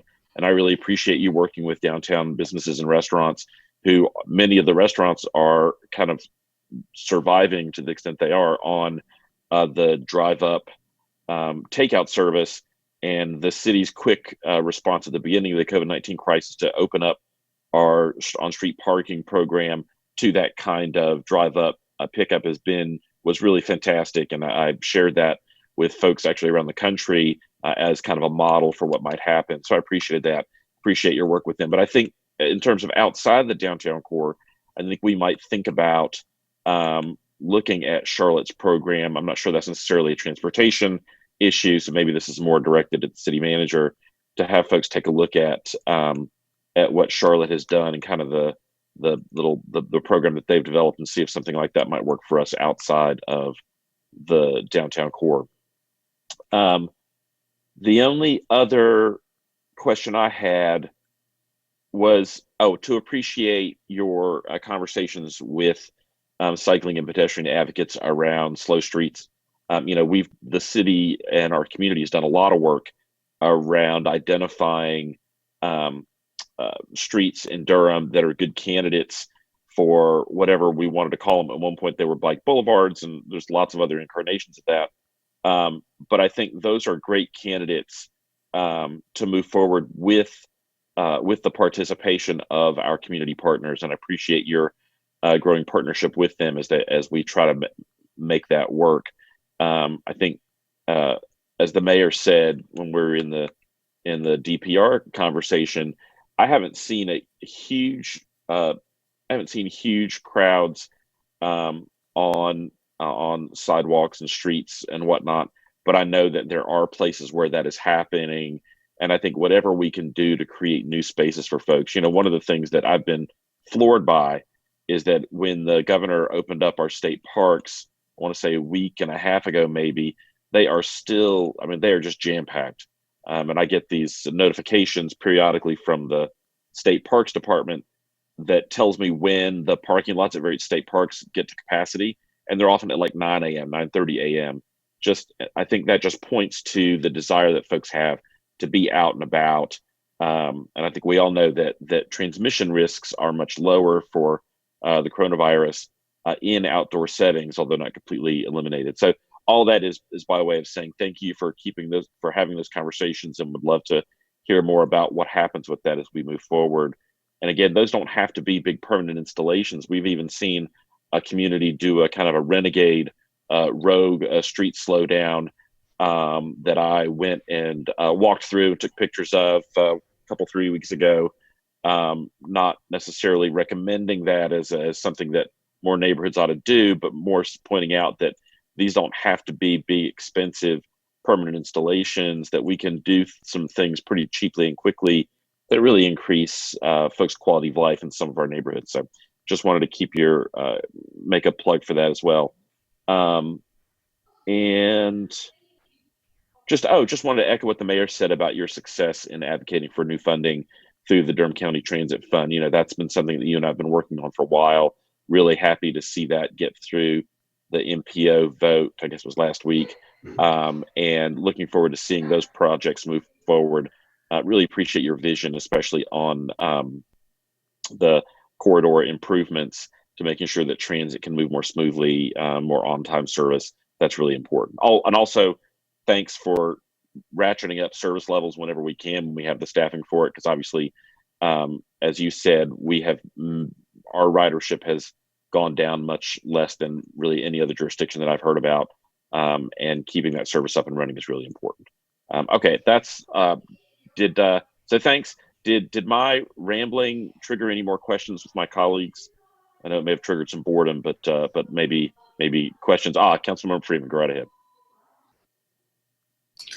Thank you. I would say that I'm in the same boat usually with the rambling sometimes. So I just wanted to note that I'm excited. I know that the fines and fees work will touch on some of that parking, I hope, and I'm looking forward to having some conversations about what it looks like to really bring into the full, fines and fees, actual justice around it, so that the disparities that always show up aren't as large.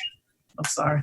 And just along those lines, I just wanted to make sure that I did restate or clarify. I know I was rambling with Parks and Rec around the issue. I just want to note that as a value-centered leader, it's hard for me to express those values in words sometimes, and I'm just trying to make sure that I impose the kind of support that encourages all of our staff to be very creative and imaginative around how to address race equity. Because as a person of color, over the last couple of weeks, it's been really hard, just leaving it at that, to even understand how we don't see a problem with the way that things work. And so I just encourage you to please continue to surprise me. Please continue to push and make those I've seen staff has presented some of the most phenomenal ideas around, being more equitable over the last 3 years that I've been on council, and I can imagine longer. But I really just need more out of this process, because I can't do a Katrina outcome. And I know what it looks like when we look at what's easy, and we rush to make decisions around cost cutting. And I don't want to see that out of Durham. That's all. Thank you. Yeah, I would just say, the biggest increase in our budget is in investments in our Go Durham transit service and infrastructure. And we know that in terms of equitable investment of resources, that we have, approximately 90% of our riders are people of color.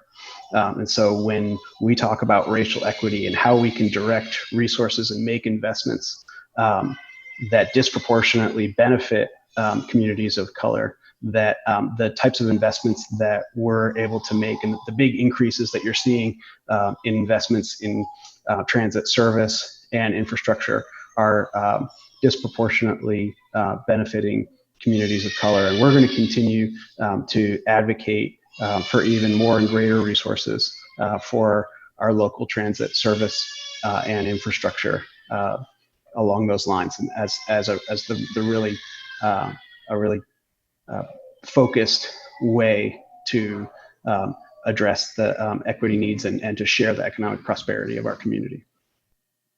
Sean, is that one of your staff people in the background upset with some of your leadership skills? I can't It's a tell what that noise is. One of your coworkers? Yeah, I think it's Cora, my daughter. She's a little out of sorts right now. I don't think she wants to go down for her nap. Yeah, I know the feeling. So if does anybody else have any questions or comments for Sean on transportation? Speak now or forever hold your peace. Okay, Sean, again, just thank you so much for everything that you've done in your short time with us, especially as it surrounds Go Durham and making sure our transit service is up and running to the maximum extent possible right now. It's so important, and just appreciate your leadership on that and everything else. And I just want to take a moment to thank the team. We talked about the great work that Thomas Leathers has been doing. Bill Judge, my assistant director, has been doing outstanding work and has really been a critical part of the work to prepare this presentation for today, to help me get up to speed and address the many complex issues that we have here. So we have an incredibly strong team and really strong partners at the MPO, Echo Triangle, with the county, and we're working together, but I certainly couldn't do it without the strong support of the team and the partners. So I just wanted to say a word of thanks. Great. Thank you, Sean, again. Is that the end of our presentations right now, Mr. Manager? Yes, that is the end. Oh, sorry, Bertha. That's correct. So can you kind of set the table about what's next for us, Tom? I'll try, and certainly want to take this opportunity to thank you all for great questions and interjecting some ideas to us. Also, I thought the staff presentations today from top to bottom were terrific for a format that was new to us all, but I hope you can get a sense of just how engaged all of our staff is in so many of these challenging issues in terms of COVID response and recovery. So I just want to congratulate and thank the staff. One thing that we traditionally do with these sessions that we didn't really focus on this morning, but want to come back to certainly give the mayor a chance to talk, but make sure that we know what are the flagged items that you feel for what you heard today need additional follow-up and conversation. In the past, we have held time on the work session after the public hearing or prior to the work session after the public hearing for kind of final budget check-in and reviewing flagged items. So I think it would be helpful, Mr. Mayor, if any council members have particular items that they heard today that either are unsettled or need more information. If we could take just a few minutes and get any recap from council members about those, we'd be sure and capture those. All righty, thank you. And I want to thank Councilmember Reese and Mayor Pro Tem for presiding so well. I appreciate it. You know, it's interesting. I find presiding over these Zoom meetings more taxing than presiding over regular meetings. Maybe because I'm always having to constantly arrange my face because I feel like there are people watching me from all over. I'm not sure exactly what it is. But anyway, so it's going to have to be a group effort, you guys. And I appreciate everybody pitching in and all my colleagues for great questions. I especially want to thank Councilmember Freeman for her, putting forward these important equity issues today. They're important all the time and they're important to all of us, but we really, I think it's just so important to be having these constant challenges and reminders. So Councilmember Freeman, thank you for that. It's much appreciated. And Mr. Mayor, if I could mention just real quick, I apologize to interrupt, but I mean, yeah, go ahead. We haven't spent a lot of time with the council talking through the work that we are doing with the, kind of reestablishing city services and the service level adjustments. You heard some of that today, but we have integrated in every aspect of that the folks from our equity inclusion department helping us and be sure that we are thinking about those equity issues as well. Sometimes they don't always come across as maybe as clear and articulate as we know we're working on them, but rest assured, every aspect of us thinking about COVID response and in particular service restoration doesn't happen without some equity lens approach as well. Thank you very much, Mr. Manager. Colleagues, the manager has asked us to think about any items that we have flagged for further consideration on the budget front. And I'll just open the floor. Is there, and Mr. Manager, do you have anything that you heard that you think is, I'll start with you, anything that you heard that you feel like we need to take up?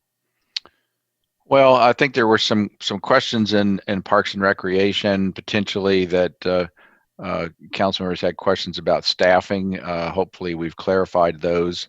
Also, I think there was a question about additional staffing and around the transportation financial manager picture. I think those were answered, but if they weren't or they need more discussion, I think we'd like to know that. Those were two that jumped out at me. Bertha, do you have any other notes of things in particular that you've flagged? I do not. That I don't feel that were answered during the discussions. Yeah. No. Thank you. Mayor Pro Tem? Thank you, Mr. Mayor. I'd like to continue to talk about the additional position in transportation. I think that Sean made a strong case for why that position is important, but I'd like the opportunity to weigh that against all the other potential needs in the city, as that's a new position, and we have talked about other possibilities for spending that money. So I'd like to put that on the list for follow-up. Thank you. Thanks. Thank you. Councilmember Reese. Mr. Mayor, I just want to follow up and second what the Mayor Pro Tem said, but also point out that Sean, I think, proposed to shift the funding source of that from the general fund to, I think it was transit, and that would certainly help me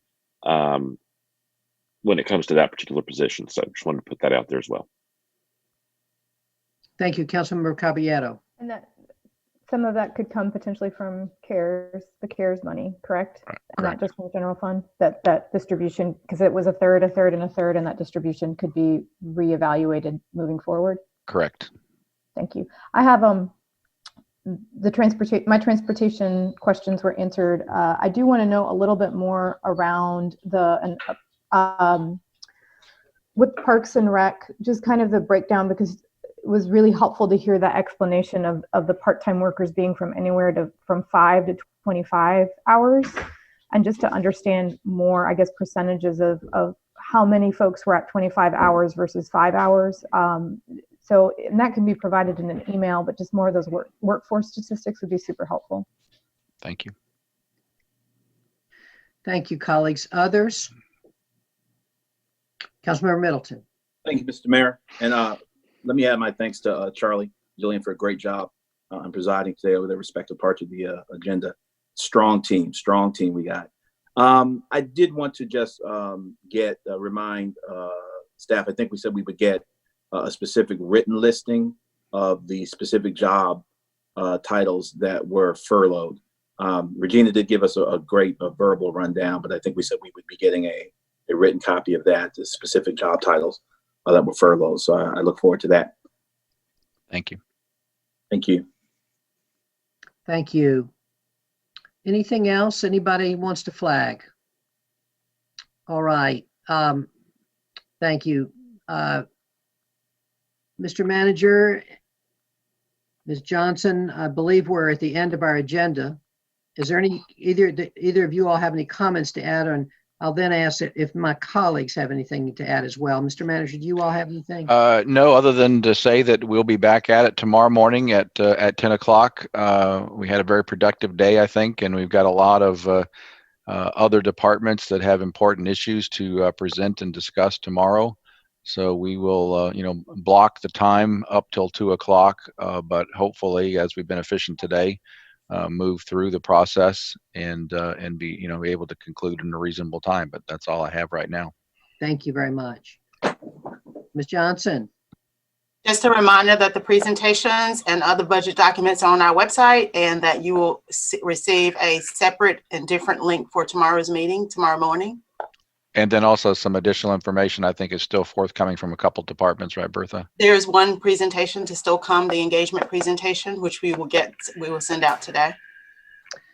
Thank you very much. And just colleagues, any final comments? Just one additional ask.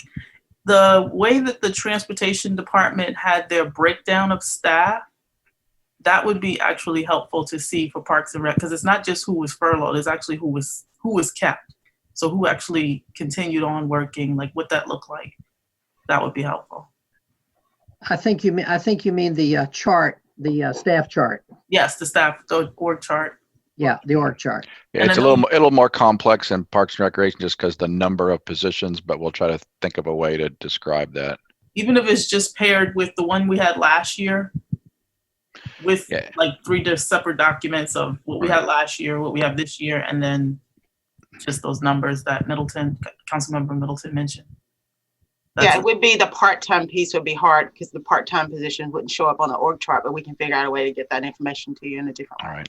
Yes, thank you. Anyone else? Final comments? Councilmember Caballero. Yeah, I just wanted to take a moment to thank all of our staff. There's been a couple of times, everybody's presentations were excellent. You know, just reflecting on that, we had 3 people today who are either interim or new hire directors and the challenges that they faced these last few months and just how much appreciation I have for them. And then just 2 times while I was listening to the presentation, first was during the general services presentation, thinking through all of our custodial services and how over the years, so many organizations have contracted out that labor, so those folks aren't making living wages. And we know that many of the folks who provide those services are Black and Brown. And so these are folks who have living wages, are continuing to be employed, and just that the appreciation of having that value and not having done that. And then additionally, knowing that so many of our staff, and it was actually Sean's kids screaming in the background, the reminder that so many of us have a lot of stuff going on in the background. And so again, so much appreciation for our staff, knowing that the last several months, many of you have been home with kids, with potential elderly parents that you're having to worry about. And so we have several hard months ahead of us, and I am constantly reminded about the stress that all of us are dealing with right now. Thank you so much. Councilmember Reese. Mr. Mayor, I just wanted to thank everybody for participating and all the good questions, and thank staff from the city manager to Bertha on down for making today really productive. I look forward to another productive day tomorrow. Did want to note before we got off the phone, about 3 weeks ago, the James Beard Foundation announced nominations for their various awards having to do with food and the culinary arts. One of those categories is the James Beard Award in Journalism, and one of the nominees was local historian and writer Dr. Cynthia Greenlee. And this morning, while we were on our Zoom call, she won the James Beard Award for journalism in her area. I just wanted to congratulate her, and just another feather in Durham's cap. She is I thought some of you might be interested in the piece that she wrote that garnered her this James Beard Award. It's in Vice.com, published in February of 2019. The title is A Real Hot Mess, How Grits Got Weaponized Against Cheating Men. So as soon as we get off the phone here, I'll definitely be tucking into that particular article and maybe enjoying some tasty grits along with it. So anyway, Dr. Greenlee, congratulations, well-deserved award. Thank you, Mr. Mayor. Thank you. And I will say she's an alumna of the Independent. So we're proud. Any other comments? Any final comments? Councilmember Middleton. Thank you, sir. Charlie, I recommend you listen to Al Green while you're reading that article. Mr. Mayor, I just wanted to say just the overwhelming sense of gratitude I have for the staff, but also to be in the position that I am personally. And I say that because I recognize that as I sit here with this distinguished group making decisions at the highest levels of leadership in our city, that there are still some things that I'm not insulated from, notwithstanding my position or station. Today, I want to send out solidarity and condolences to the family of George Floyd today, who died at the hands of the Minneapolis Police Department. I also want to send good regards out to Mayor Frey in Minneapolis and to our colleagues on the Minneapolis City Council, many of whom I've had the opportunity of meeting through my work with the National League of Cities. I think that's all I want to say. I just wanted to call his name in this context and on record and signal that we understand that here in Durham, how blessed we are. I want to express gratitude for the type of leadership we have here in Durham. Particularly, I want to shout out Chief Sarah Davis and her command staff, our fire, first responders all across the board, and for the hard work they do to properly convey what we will have and what we will not have in Durham, and the standards that are important to us. I do not know what the future holds, if one day we'll wake up in Durham and we'll be facing challenges that some other cities have faced, but I would not want to face those challenges with any different type of leadership than we have at our department head. And I would add that to this council as well. So I just want to say to the Floyd family, our prayers are with them. For all of the countless victims who did not have the benefit of cameras present, we're with them as well.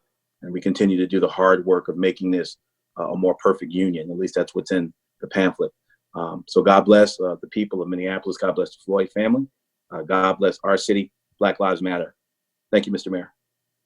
Thank you for those important words, council member. And I think the words "I can't breathe" are going to continue to resonate through generations. Any final comments? Anyone else? Councilmember Freeman. Thank you. I wanted to echo Councilmember Middleton's comments around just acknowledging just how hard times are right now, and Councilmember Caballeros as well, and noting that I want to make sure that I say it out loud, that it's important to breathe. It's important to actually take stock of where you are and how things are going.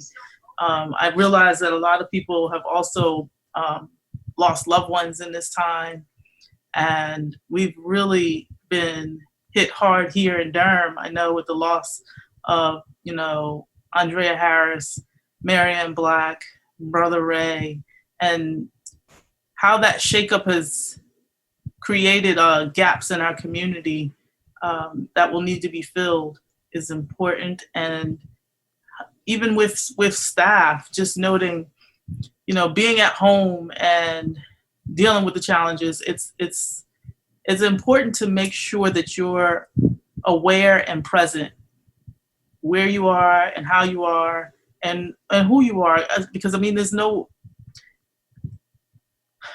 we're all human beings in this. And I think I often feel like I need to say that because I've spent so much time addressing the race equity aspect of these conversations, because it's often the underserved, the marginalized, the voices that are unheard. And it tends to make me feel like I'm overcompensating. And so I just want to make sure that I note that it's not just that, it's that we are human beings. We're all in this together and we're going to get through it, but it's not going to be doing things the way things were done before. So when people say the new normal, it needs to be something new and better. And I'm looking forward to that. So on that note, I'll leave that with you. Thank you. Thank you. Mayor Pro Tem. Thank you, Mr. Mayor. I just wanted to take another moment to thank our staff for all their work on the budget and through this difficult moment. I noted, as Councilmember Caballero did, that all three directors are new to their positions, only one new to the city, but have stepped into additional leadership roles either during or very shortly before the pandemic. And so just wanted to appreciate them for the work that they're doing in this difficult time for the city. A lot of institutions are really struggling right now, and I continue to be impressed by the leadership that we have here in Durham and the way that our staff are navigating this crisis.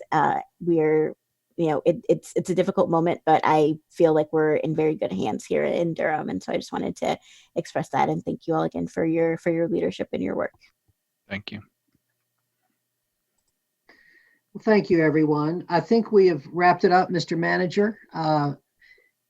We will see everyone tomorrow at 10 o'clock. We have, I guess, the one more presentation coming tonight that we haven't gotten yet, the engagement one. We're all looking forward to being together again tomorrow. I want to thank staff. We miss your smiling faces. We always enjoy these times when we have our budget staff around us and we get to see you all in person and the good work that you do. And I'm sorry we can't do that this year, but I feel assured that next year we will be back together in person. And we just want to appreciate you. So thank you. And I'm going to declare this meeting adjourned at 1:27 p.m. Bye, everybody. Thank Have you. a good day, everybody. Have a great day. Thanks. Bye.